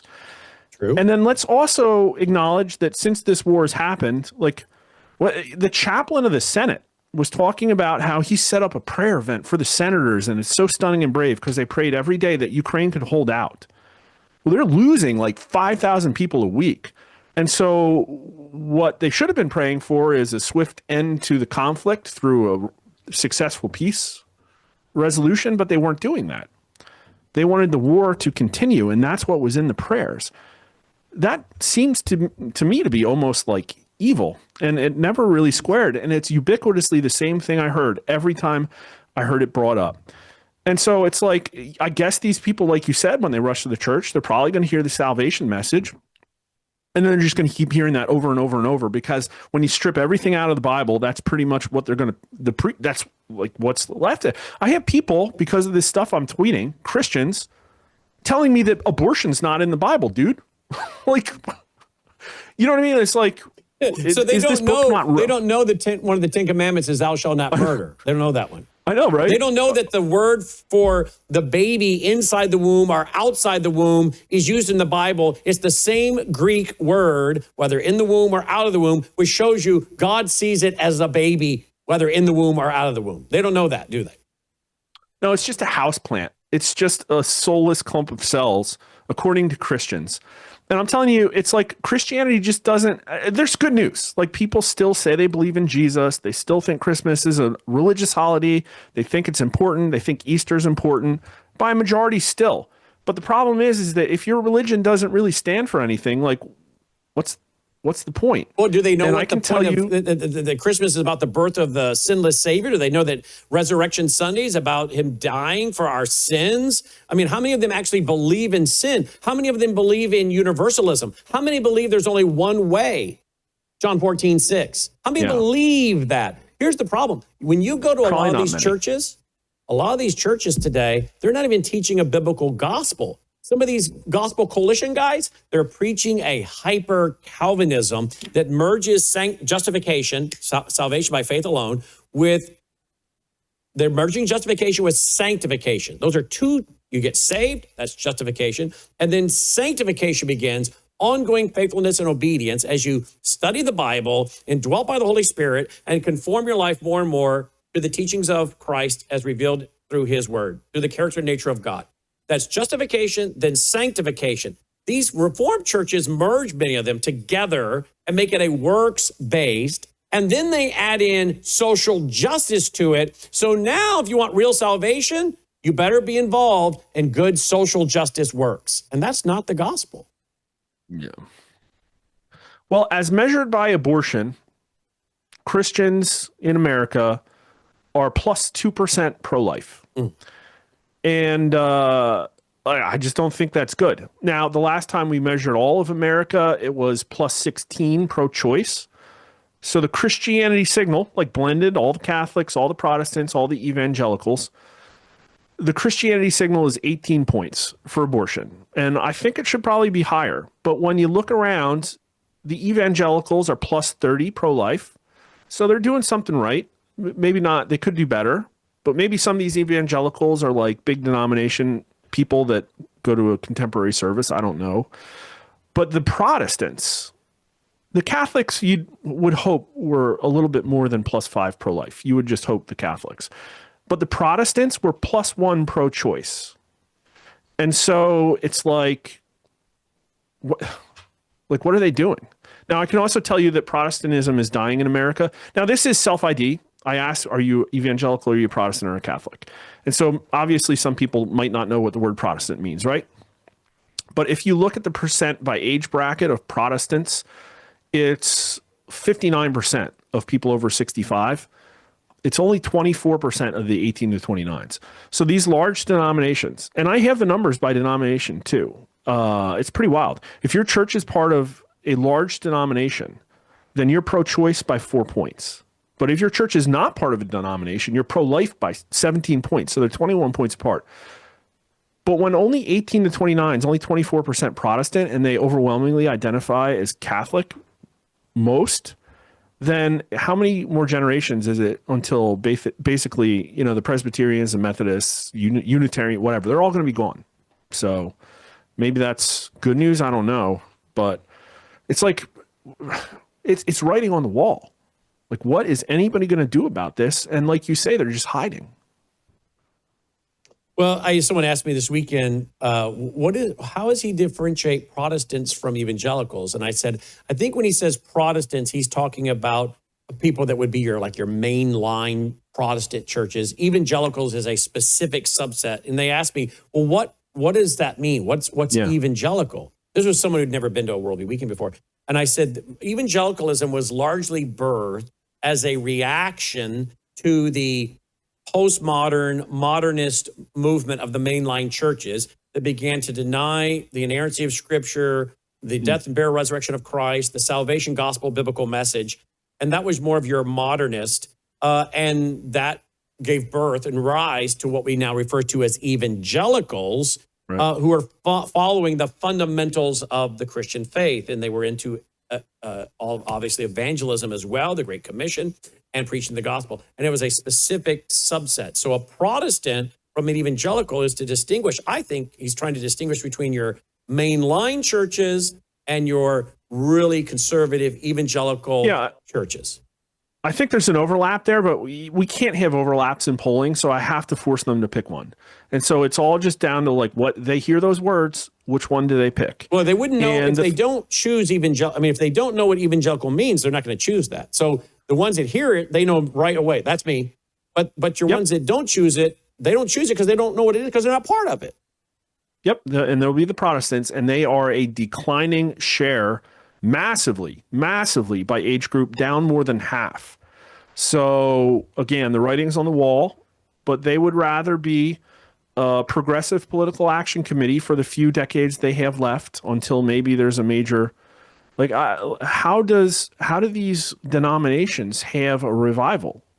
Everybody's like, oh, Charlie Kirk got shot, we're going to have a revival in America. It's like, okay, but why? Like, why? Why would we have a revival? Like, you know what I mean? It's like, what people have a revival because they need something. Well, what is America? Let me just say, to have a revival, you have to first be revived. There's revival, And there's a lot of churches today that have never been revived. So how can they have a revival? Yeah. When people are surrounded by things that cause them cognitive dissonance and fear of violence, fear of fascism, fear of threats to democracy, fear of rising prices, fear of political violence, fear of violent crimes, fear of government overreach. There's a lot of fear out there.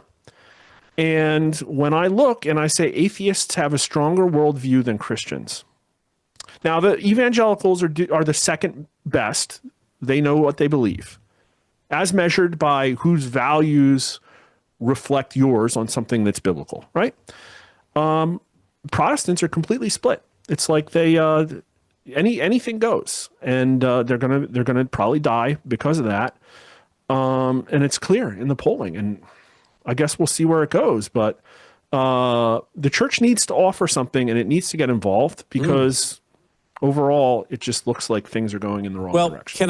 Can I just tell you if it is up to the quote church in America to save America, America's doomed. Okay. And I want to make very clear what I'm talking about. I'm talking about your typical 501c3 on the street corner. This is a guy that's been in the trenches doing this for now going on 36 years. If it requires the so-called churches of America to save the country, we're done. And that's why you are seeing, I believe, that God is now using others. He's using real Christians, real believers who are speaking truth without fear.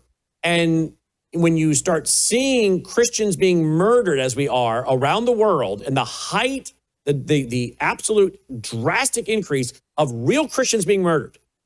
Yeah. That's because those people are real Christians, right?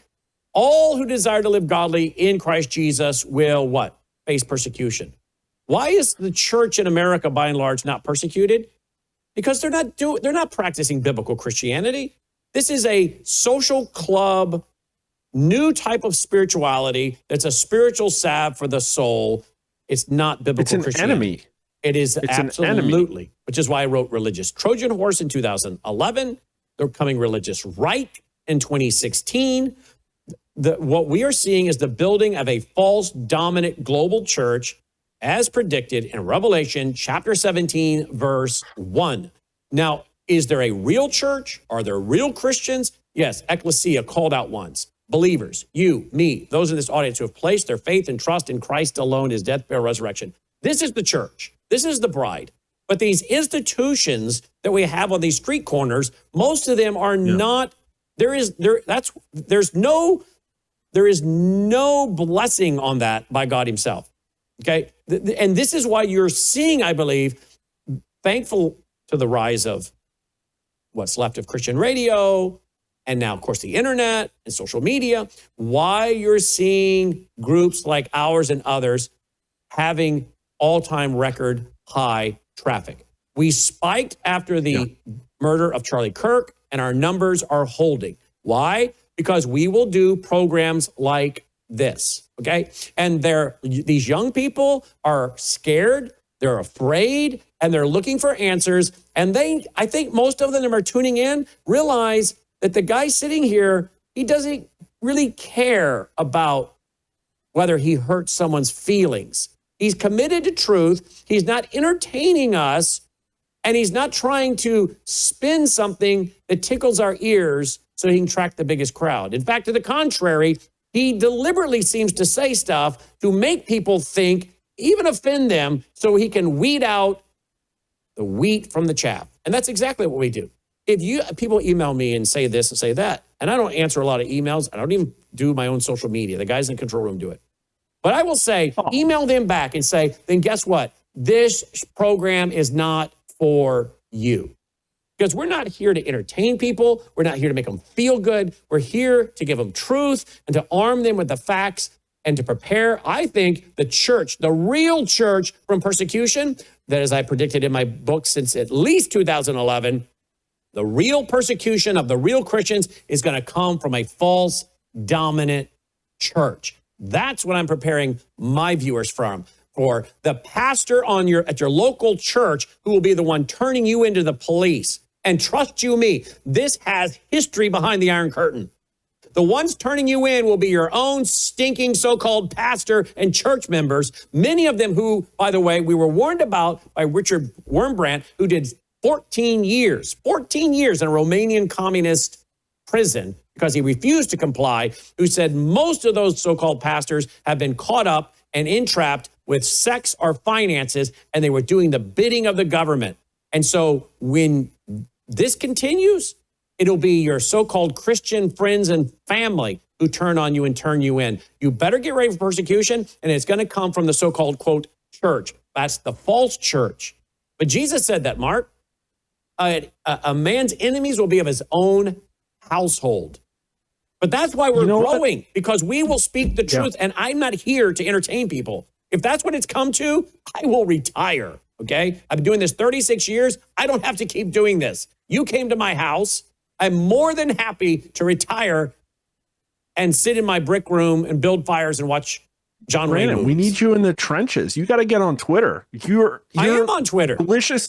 You're deliciously pugilistic enough. Wait a minute. What's that word? What does that mean? Wow, like that word. Write that down. What does that mean? Is that a compliment? It's like sportingly combative, I guess. Okay, like, I good. I am combative. That's right. Yeah, you would be amazing rubbing people's failures in their noses about this kind of stuff.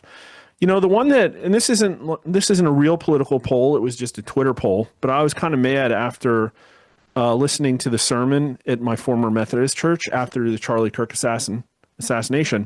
And I put a Twitter poll up that said, okay, well, like, if you're in a mainline denomination, did your pastor mention Charlie Kirk or not? And, you know, I got like over 30% who said no. And it was all the usual players, you know, your Presbyterians, your Methodists. So this is like basically a guy that's as close as you can get to a modern day disciple, right?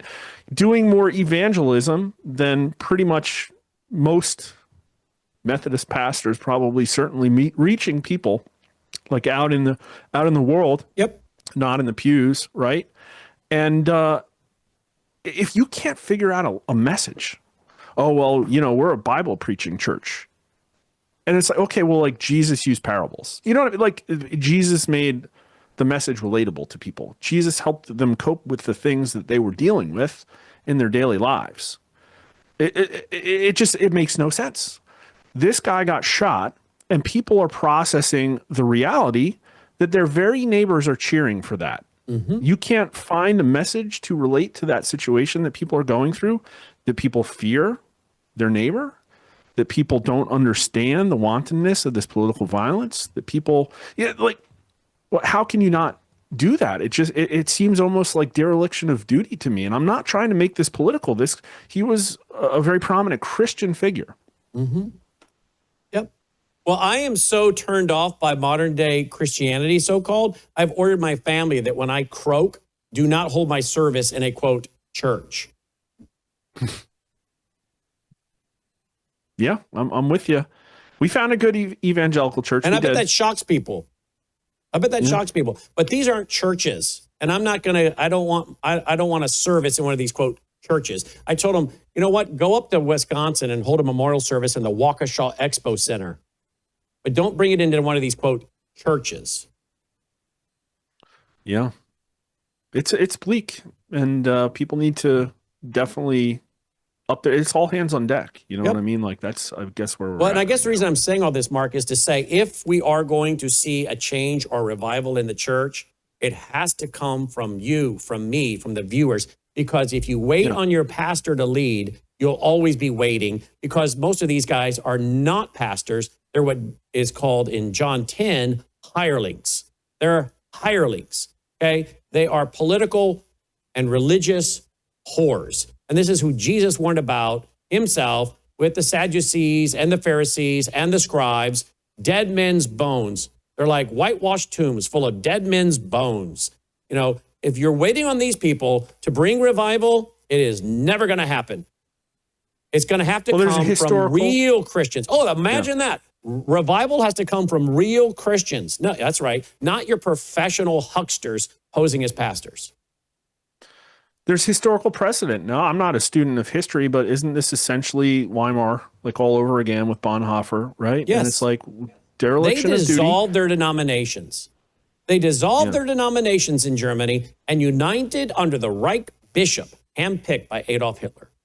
There were more than enough so-called Protestant churches, you know, what we would say is supposed to be the people holding the line. There was more than enough if they had mobilized their congregation to resist.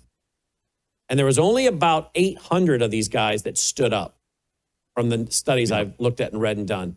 And Bonhoeffer, Martin Niemöller. Martin Niemöller confronted Hitler to his face. He ended up getting sent off to a concentration camp. He survived. I think he finally moved to Canada and died in Canada, if I remember my history correctly. But he survived the concentration camp. Niemöller, they hung him. But the confessing church, that's what they started. And it was the denominations that dissolved, and it was the Reformed Calvinist denominations, many of them who had bought into replacement theology that were already stewing and marinating in anti-Semitism with replacement theology, that were more than happy to hold their conferences with the swastika and the cross on the same flag. Yep. Pretty gross. I think there will be a revival. You know, people will come flocking back to the church, and they'll probably select in aggregate the one that has the message that's most relevant to where the national psyche is. But the question is always like, after what? I think they'll find it online. I don't think they're going to go to these buildings. I think they're done with buildings. I think they're going to find it increasingly online, and they already are. Our largest numbers on YouTube, Mark, is when I interview Pastor Andy Woods, and we talk about the Bible and Revelation and Daniel and biblical issues. Those get our highest numbers on YouTube. Our biggest numbers right now on any social media is on Islam, because we're addressing what is a huge problem from a Christian worldview perspective. I think the future is online ministries, and that is not anything but the failure of modern day evangelicalism. They're getting what they deserve, and I hope the bad ones absolutely collapse financially. But the sad thing is, their buildings will be turned into mosques, and that's happened in Europe. What were the largest churches in Europe that sent out missionaries all around the world? Today, their doors are closed, they're done, they're gone, and many of those churches have been turned into mosques. That will happen in America.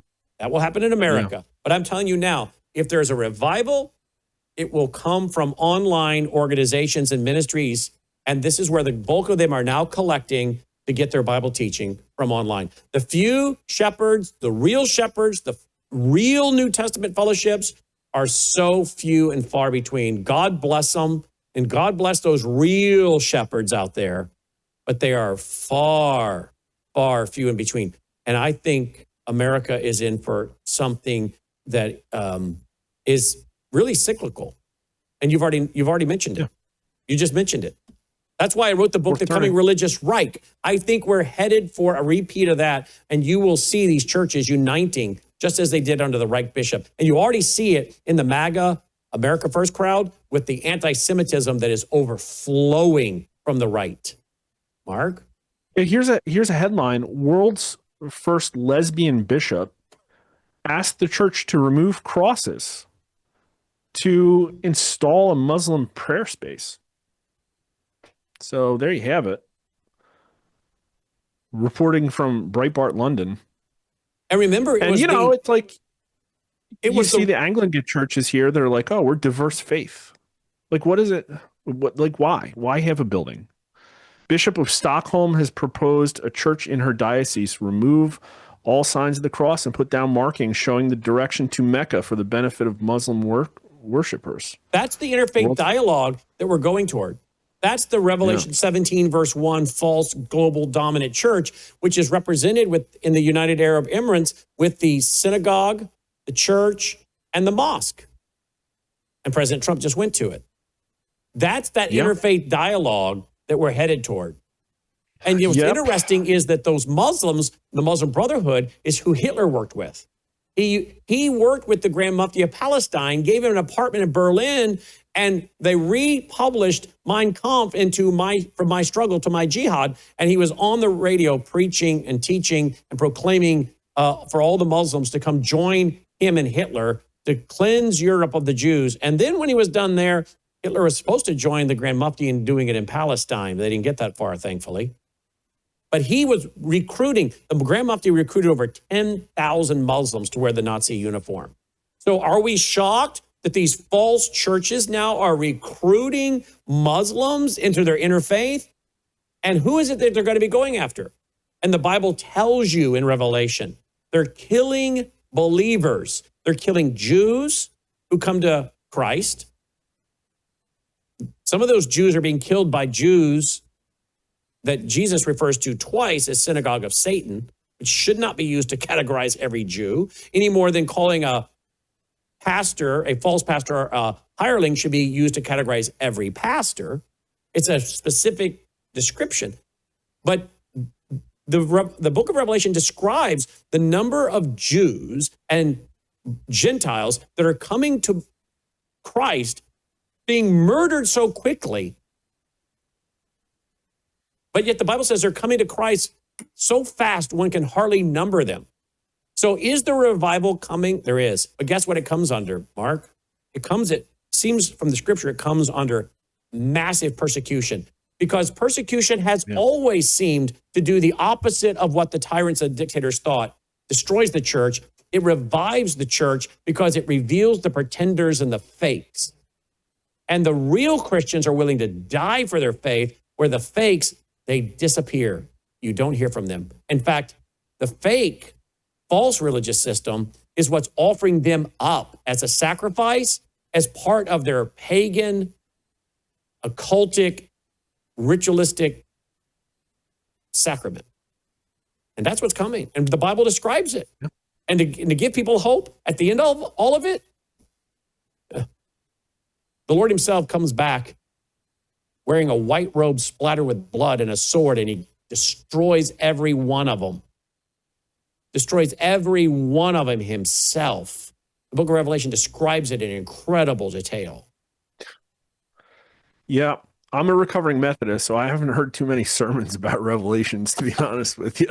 You've been watching some of my series on Sunday night that I sent you, right?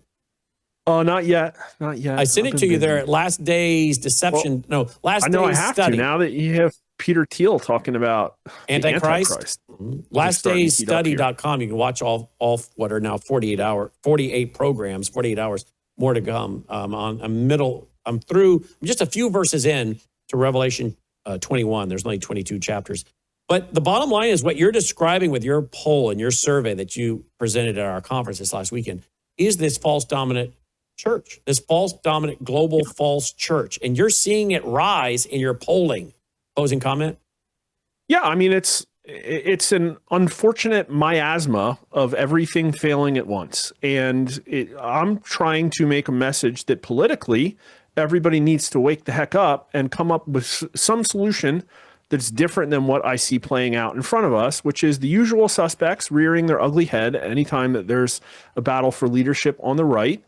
The right needs to be organizing against something that's very different, organizing into something that's very different than the current Republican Party. The Republican Party does not have the right value set in order to maintain its relevance in the direction that the value system in this country is going. These people are malleable. They will flock to something, I think, that has the right answers. But the right answers are not trickle-down economics. The right answers are not Christian conservatism that we had 20 years ago, right? Cultural Christianity is dying, and these people are lacking a value system, and the left has filled that void. And so the right has to figure out what to, I'm not, like, people aren't even committed to capitalism anymore, because how many generations has it been since we've had fake capitalism? I mean, it's horrible. We have basically corporate welfare kleptocracy, and it's got to be fixed. And unfortunately, there's trillions and trillions and trillions of dollars of inertia to keep everything going the way it is. But we are running off a cliff. Morally, culturally, economically, we're running off the cliff.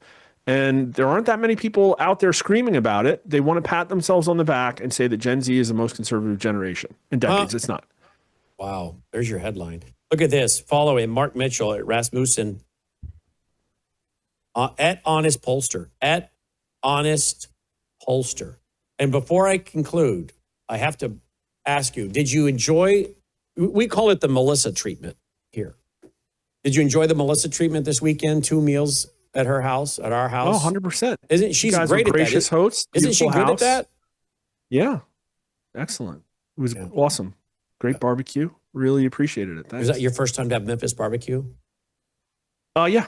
Yes, it was. Was it good? I haven't even been to Memphis. Yeah, Went to the airport. You were in Memphis. You went through Memphis. And you survived. Oh my! We should print T-shirts. I visited Memphis and lived because they act like it's a war zone. I didn't even have to duck under any Glock fire. Exactly right. I know it's so over exaggerated. All right, Mark Mitchell. As always, Mark, thank you for being with us. Great to be here. Follow him, folks, at honestpollster.com. At Honest Pollster, I should say. That's the handle. At Honest Pollster. Sound good? All right, we'll be right back after this break. We live in uncertain times. In fact, we live at a time when our own governments all over the world are warning us that there could be big problems with our power grid. World War III seems to be right on the horizon. Let me ask you this. Do you have a satellite phone? Should communications go down with cell towers? Do you have a satellite phone to get a hold of that college student or your spouse who travels, whatever it might be, to get a hold of your senior adult parents? We have satellite phones at worldviewtalk.com, and you get the satellite phone for free when you sign up for their very reasonable payment programs for the service. Sign up for the service with a reasonable contract, get the satellite phone for free. Worldviewtalk.com. You'll also find they have, well, what I now have, which is a solar generator. Yeah, I have a gas generator, an LP propane generator, but what if that goes down? I want to back up to my backup. So I now have a solar generator as well. You'll find them at worldviewtalk.com. Check it out today, worldviewtalk.com. All right, folks, before we continue, I want to share with you a few clips from our National Worldview Weekend this past weekend. If you are a Vault member, you can watch the entire presentations by going to worldviewtube.com/vault, worldviewtube.com/vault. And I hope you'll join because you not only get access to these great presentations from this last weekend, but we have 22 years of National Worldview Weekends, plus radio shows, TV shows, ebooks, audiobooks, documentaries, and so much more. And a very powerful online Bible and worldview software program that I know I've been promising you for a while. And it's coming soon, and it'll be a part of your Vault membership. You're going to be able to do so much study, research. It's going to, well, blow your mind. So I hope you'll join because it's a big part of our general operating budget. Folks, we give so much airtime. You know, every one of these speakers that's on this network, you know we don't charge a one of them. We do not send them invoices and say, well, here's your airtime. Thank you for paying us to be on our network. No, we give them the airtime. We have to pay the young guys in the control room to produce their shows. We pay for the bandwidth bill. We pay for all of that.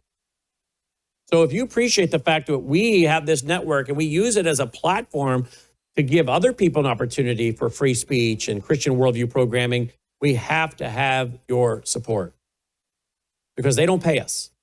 They do not pay us, and we don't ask them to pay us. But somewhere along the way, we have to have support. And yet, the debased, crooked, corrupt IRS just stole over $49,000 from us because we dared in 2021 to pay our taxes by check versus online because their antiquated system was down and nobody wanted to answer the phones during COVID. So we overnighted our check to them because we're honest taxpayers. Well, you'll remember they didn't like that. And they penalized us $49,000, gave us 2 abatement letters saying, oh, no, don't worry about that. And then changed their mind because apparently we're being told Hamas has made it into the IRS. I'm not kidding. We are being told that it's either Hamas or pro-Iranians, pro-IRGC, have made it into the IRS and are targeting our organization. So, folks, we can either continue to stand up for liberty and freedom, Or after 35, now almost 36 years of this, I can say, you know what? I've done my part. I've had my fill. I'm done. I'm out. And trust me, there are days I seriously consider it. So I'm going to be blunt. Some of you waste a lot of money on Starbucks and Amazon Prime and whatever else you do. And I know plenty of folks that take cruises, belong to fancy golf courses, get their nails done every week, Botox. All of that will not matter a hill of beans when we lose our liberty and freedoms. So I'm going to put it bluntly, because there are some folks in this audience that are sacrificial. They sacrifice to help support this network and keep it going. But there are a lot of folks that listen and never give a dime. And I could name names. I check the email sometimes of all the bellyachers that want to whine and complain about this or that. You know, I'd say, put their name into our database. Are they even a donor? No, they're not a donor. Do they belong to the vault? No, they don't belong to the vault. So maybe I'm being too blunt, but increasingly, I'm more and more prone to put this whole thing behind a paywall. The whole thing, the whole shooting match. Because there's no reason this organization should have to sit here and dig in every month to bring in funds. And yet we give away not only free programming, we give away free airtime to the broadcasters. So, forgive me if I'm too blunt, but I need your support. And there's a way you can do it, our foundation or our vault. And the beautiful thing about the vault is you actually get access to 36 years of content. So please consider joining now. worldviewtube.com/vault, worldviewtube.com/vault. And to all of you that do support us, I want to thank you, because you are the minority. Do you realize that? You are the minority.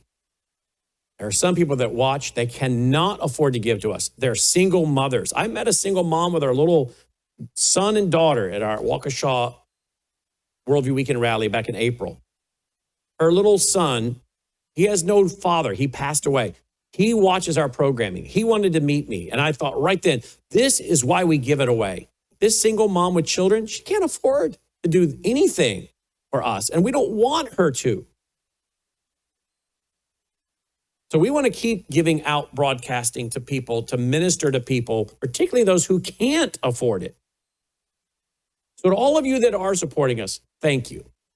But to those of you that can support us and you're not, what do we have to do?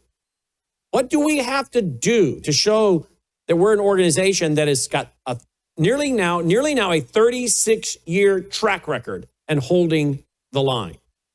What is it going to take to get those of you that watch who can support us but don't, to get off your blessed assurance and do it? I know some folks that got beautiful trucks, beautiful fishing boat, nice house. They blow up my email. They blow up my text. They don't ever give a dime. What's really interesting is the people that manipulate our time the most by text, by email, voicemail, manipulate my wife's time the most. We look some of these people up. They don't ever give. Ever. And you wonder why some of the folks that are in broadcast ministries get frustrated? Because we get tired of being taken advantage of. And there are some folks out there, that's exactly what they do. They take advantage of us. They fill our inboxes up. They text us like crazy. They leave voicemails. They complain, but they never support us. So I want to thank all of you that are supporting us. Because if it wasn't for you guys, which is the minority of you, this network would be off the air. So thank you again to all of you that are supporting us. All right. And you say, well, I support your foundation, so shouldn't I get a membership to the vault? Well, here's the issue. When we send you guys a tax receipt every year, one of the things it says is you have not received anything for your contribution. So we have to keep the vault and the foundation separate as two different organizations, because we have to send receipts to people that show what you gave, but we cannot be saying, oh, but for that money, you got these products or services. I don't know if I ever explained that to folks, but I probably should more than I ever do, because we're required to send you receipts and we have to be honest, or try to be honest. So please understand, that's why people belong to the vault and or give to the foundation. But you give to the foundation doesn't mean you automatically belong to the vault, because we have to be careful not to take those receipts, send them out and say, oh yeah, well, you did get services. Some of your contribution, you shouldn't get a tax deduction for, because some of it was membership of the vault. So we have to keep them separate. Does that make sense? So there are two ways to support us, and that's why there are two systems, the foundation or the vault. So thank you for your support. For those of you that are the minority, thank you. The minority, thank you. Now, with that being said, I'm hoping some of you watching this next clip of Gordon Chang at our national conference this year, just last weekend, will say, man, I got to go join that vault. Watch this.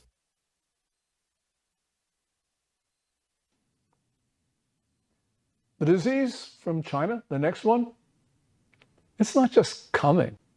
It's already here.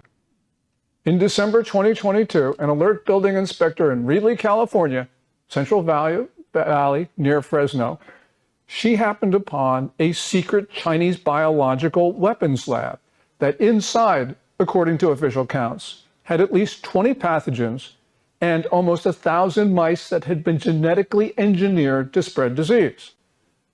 Now, one of those pathogens was for Ebola. Ebola in nature has a 50% fatality rate. The good thing about Ebola, it is not highly contagious.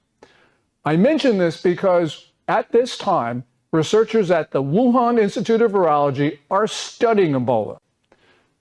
And if these guys can actually make it more deadly, or more important, if they can increase its transmissibility, this is China's weapon against the world.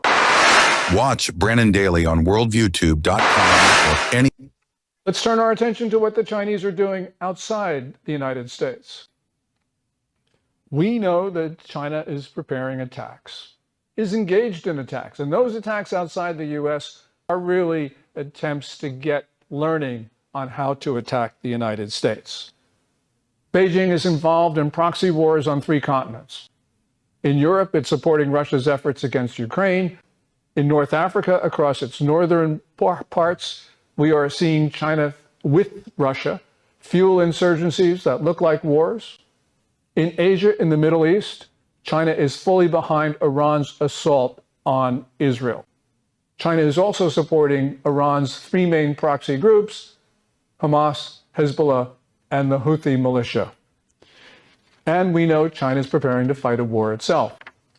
Xi Jinping, the Chinese ruler, he can't stop talking about going to war. But he's doing more than just talking. He is implementing the biggest military buildup in history since the Second World War. He's trying to sanction-proof his regime. He is stockpiling grain and other commodities. He has been firing military officers who are opposed to going to war. And he's looking at the United States to find places in which to, he's looking for places to attack with nuclear weapons. Remember that rather large object that floated over our country 2 years ago? Well, that balloon flew over nuclear weapon sites. Malmstrom Air Force Base, F.E. Warren Air Force Base, Minot Air Force Base, where we have all of our land-based ICBMs, flew over Omaha, Nebraska. That's Offutt Air Force Base, the home of Strategic Command, which controls all U.S. nuclear weapons. And closer to here, it flew close to Whiteman Air Force Base in Missouri, central Missouri, where we have all of our B-2 strategic bombers. Oh, and in addition to all of this, Xi Jinping has been mobilizing China's civilians to go to war, calling up reservists, taking over civilian factories. And that's it there, folks. Just a few minutes of an hour, 1 hour presentation. That was just a few minutes. And you can get all of it at worldviewtube.com/vault, worldviewtube.com/vault. All right. Thank you for doing that. All right. Joining me now is Dr. Lana. Flu season is coming, folks. Cold and flu season. Let's give you some tips. Also, let's talk about long COVID. That's back in the news again. Long COVID. She was just with us at our National Worldview Weekend just a few days ago. We were so glad to have her with us.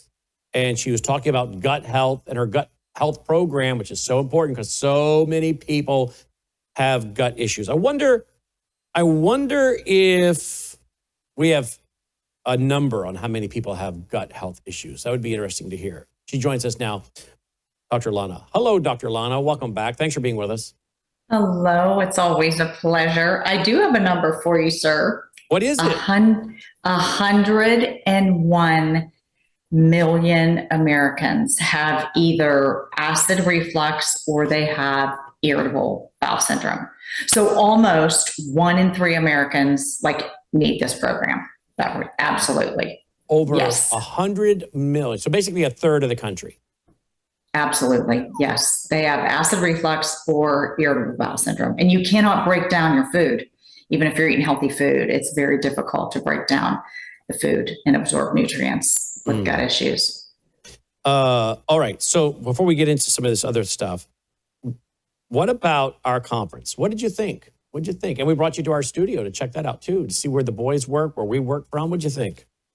Absolutely impressive. And everyone there is just lovely and like-minded. And it was a joy to meet all the speakers and everyone in the audience. It's so worth it to just come and learn from you, and you just surround yourself with a group of just incredible people who love this country. They love Jesus. They love this country. So, what's not to love about them? It was absolutely wonderful. So I know you're doing one next year, like you always do. It was a pleasure. Absolutely a pleasure. Well, we were so glad to have you with us. Yes, we're planning on going to Milwaukee. That's the plan. Mm-hmm. All right, let's talk about flu season, cold season, before we get into long COVID. I see the flu shots are being promoted. I mean, are people catching on to this? Because I see stats that a lot of parents are done with the vaccines, that the number of parents giving vaccines to their kids is the bottom's falling out. What about the flu shot? Have people gotten the message that that's got mercury in it? It does, right? Oh, absolutely. Well, and all kind of other ingredients that are deleterious, just dangerous to your health. And people, especially after 2020, everyone woke up. Parents, grandparents, people, guardians, people caring for small children, and people caring for senior citizens, their moms and dads in that sandwich generation. They woke up, and yes, they started looking at ingredients to these vaccines, to the flu shots. And just really quick, I share about my mom really quick, and she's 89, and I take her once a year. We just go, her medical doctor is a friend of mine. He respects me. I respect him. So I take her once a year, and she's on 1 low-dose medication. He said, "Do you want your flu vaccine?" And he looked at me, and I thought, I'm not going to say a word. And my 89-year-old savvy mom said, "Oh no, I don't get those shots. I don't get those vaccines." And he just laughed, and he said, "Oh, you're going to be 89. I'm not going to argue with you."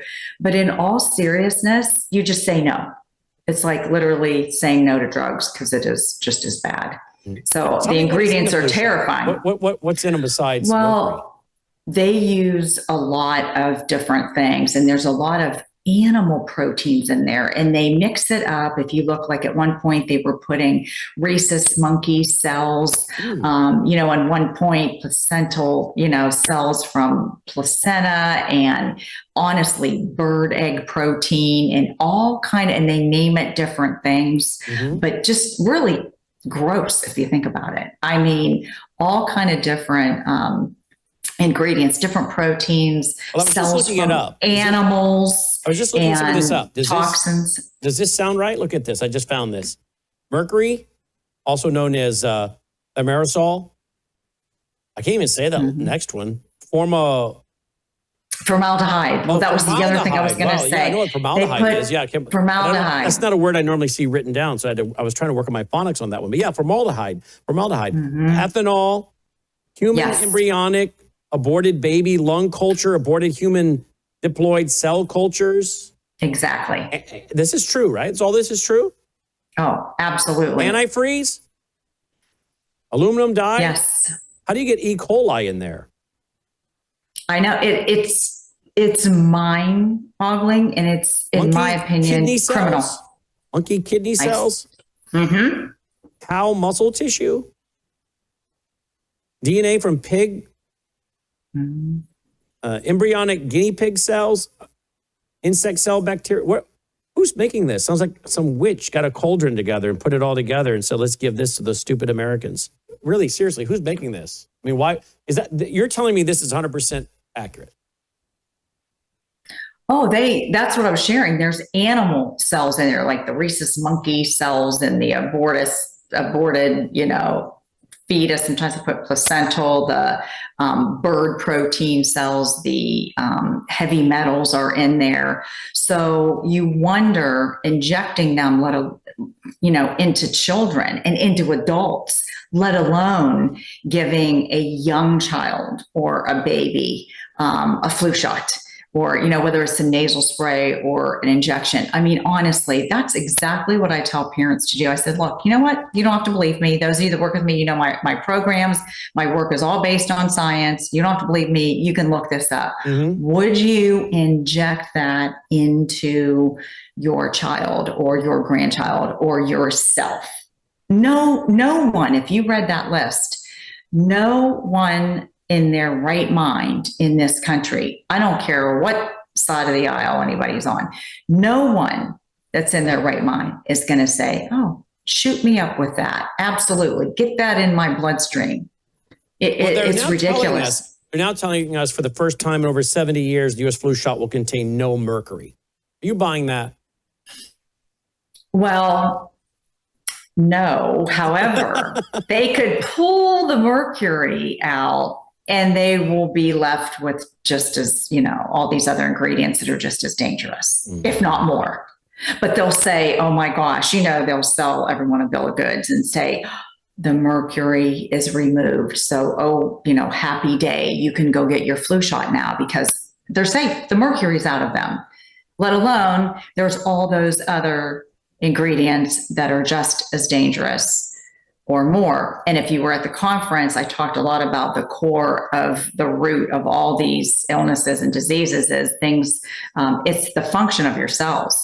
So what these these vaccines do and these flu shots do is they cause your receptor sites to be either clogged or misshapen. So you can't get glucose into your cells for energy. You can't get toxins to leave your cells, and you can't get hormones to go in and out of your cells appropriately. So no wonder everyone starts aging horribly, and our children are sick. It's horrible. So what should people be doing right now? So people need to be, my mantra is you have to be your own health advocate. This is not a necessity anymore. This isn't a luxury. It frankly isn't the choice. We've got to do a few things to really protect the function of your cells. And no one's talking about that in well-meaning doctors' offices. That's just not the message, from medical schools. And you need a medical doctor, or at least have a chart there. But it's just not taught, not explained to the patient. So what do? You've got to do some things, and you hear Brannon and I talk a lot, and Melissa at the conference as well. The glutathione is the only molecule in the world, and God made glutathione. Numi just shrunk it and put it in pure water so you could swish it 2 to 4 minutes and, spit it out if you want twice a day. Glutathione, my friends, is the only molecule that will mitigate the thimerosal, which is the mercury, the heavy metals, the toxins, the peroxynitrite from your 5G cell phones, all the variants from viruses, all the vaccine ingredients. Glutathione is God's detoxifier. It's God's cleaner upper. It's God's, suction, if you will, to pull out those dangerous toxins every day from your body. If I were you, I would swish, if you, in this again, if you have under 18 and you're the guardian or the parent, you are in charge of them. But if my child was still under 18, they'd be swishing once or twice a day. My whole family swishes at least twice a day. And the other thing that you must do is get nutrients inside your cells. It's not easy to do, even if we eat healthy foods, because we have impaired gut microbiome. So our nutrients aren't getting absorbed well inside the cells. So the best way to get beautiful, pure, comprehensive nutrition, I mean protein, I mean zinc, vitamin C, vitamin E, omega-3 fatty acids, minerals, and amino acids into your cells without going through your digestive system, it's just absorbed in that gut wall in your blood and your cells, is the phytoplankton, is either the gaditana or tetrasod. I would not miss a day of either one, because your cells need the glutathione to function, and your body itself needs nutrition. And our food supply, air, water, all of that combined with our gut health is not allowing us to get nutrients in our cells. So those are the first two things absolutely I would do. Make sure you're drinking half your body weight in ounces of good, still filtered water. Don't ever drink reverse osmosis. Get out in the sun, move your body. And I'll tell you just a tip, and this is funny because I have these everywhere. I actually shared this with someone at the conference. I carry, this is a little bit bigger. You can go to the grocery store, and these are like $1.79 or something. You can get all these little like spray bottles, okay? And you can get tiny ones. You can get them the store on Amazon, like 1 ounce. You could travel with them. Put rubbing alcohol. Like 90% rubbing alcohol or 71% rubbing alcohol. You can spray your hands, your steering wheel, everywhere, doorknobs. You can give them to your kids in their backpacks. You can keep them at work, keep them at school, keep them in your office. We have one in all of our bathrooms, in the kitchen. Rubbing alcohol kills microbes. So that helps keep your the microbes off your skin. And we have them everywhere in our house, and it's so inexpensive to do. But I wouldn't be without the glutathione swish. I wouldn't be without my gaditana. Drink good water, get exercise, keep your weight down. Being overweight is really, really hard on your overall health. And put rubbing alcohol and spray bottles, and that's antimicrobial. So you can protect yourself easily that way as well. Wow. What about long COVID? What's the latest on that? That they're finding now, because it's 5 years later from when they, attacked all of us, if you will. There are symptoms in every system of your body now, meaning start from head to toe. So your cognition, the brain fog, that's like the gut and brain program, and all those, that helps worldview as well when they get those programs. But the cognitive issues are lasting, the brain fog, the poor focus, and then you move down to cardiovascular and respiratory issues. People are having cardiovascular events, heart attacks, and then, you move into the gut. People are getting symptoms like irritable bowel syndrome and Crohn's and colitis and acid reflux from long COVID, as well as muscular issues and fatigue. So really reproductive issues. Women are getting pregnant, but then they can't carry the baby full term. It is now affecting, 5 years later, they're seeing it affect every system in your body. Glutathione and the phytoplankton, absolutely a must. There are some other things that you can do, but honestly, there's a lot of big hospital systems saying they're going to help with long COVID, but they don't have the glutathione swish. I mean, people can get glutathione IVs, that's great, but those IVs only last 30 hours. So you need the swish as an adjunct therapy to do at home twice a day or 3 times a day. You can do it 4 times a day. And I know your wonderful staff, your team is going to be posting frequently asked questions up on your swishforlife.com and on melissahowsegpa.com. So you won't even have to ask me or Brannon or Melissa. You can go to the sites and read the comprehensive frequently asked questions about the glutathione swish and about the phytoplankton. And if the answer isn't there in those frequently asked documents, you would have to go to your doctor. So everything is there for you. There's like 25 to 30 answers for you, frequently asked questions in each of those documents on the glutathione swish and the gadotana. They're a must do now in today's world. Absolutely, they are. Okay, anything else, Dr. Lana? I'm excited. Well, right now they can go to inspiredbywellness.com because all of that is for Worldview. And I know Logan will be putting up the links for the Gut and Brain program on your websites. There is a massive special there. And I just ran it all the way through November 3rd. So for like a whole month for everyone, there's another couple $100 in savings. Whether you were at the concert, listen to me, it was like a concert. You were singing a lot. It was wonderful. Whether you were at the conference or not, they are going to benefit Worldview, and they'll benefit your family for years to come. Excellent. Excellent. All right. Look forward to our next visit. But right now, your advice would be do not be taking this flu shot now that we're getting into cold and flu season. No. Just say no. Absolutely. It's a must. Just like Nancy Reagan, just say no. Absolutely. All right. Dr. Lana, as always, checking in. Thank you, Dr. Lana. All right, guys, that's our broadcast for tonight. Roll the music. Let's call it a night. Hey, don't forget, get a free stack of business cards. They're absolutely free. Free, Dolly. They're free. The business cards that you love to chew on, they're free. You can get a free pack to give to your family and friends. Give them to your family and friends. Go to worldviewstore.com. They're absolutely free of charge. Absolutely free of charge.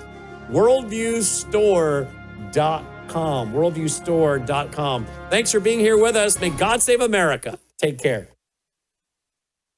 Faith, spiritual values, moral issues, government, economy, education, work, responsibility.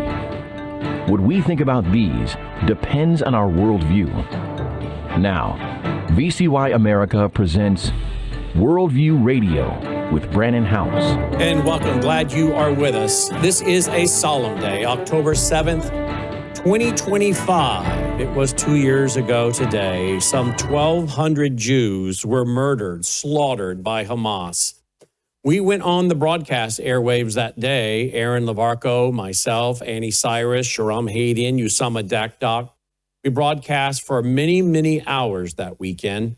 And we said right away, we were going to show everything we can get our hands on, and it will not be scrambled because we want this burned into the memory of as many people as possible, because it will only be a few short days before there is a 180-degree turn and Israel becomes the global enemy. Everything will turn. You just watch.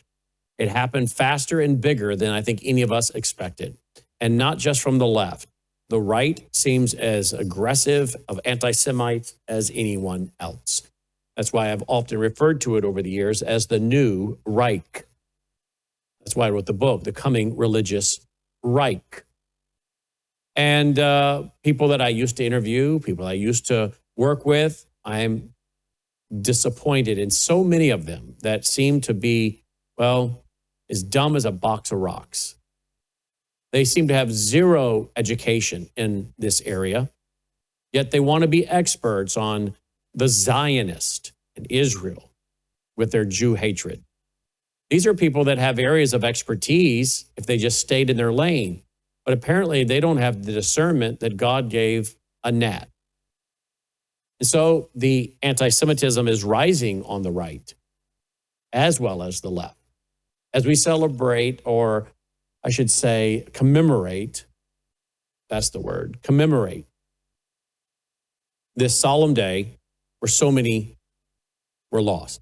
And then, of course, we have the many that are still held hostage.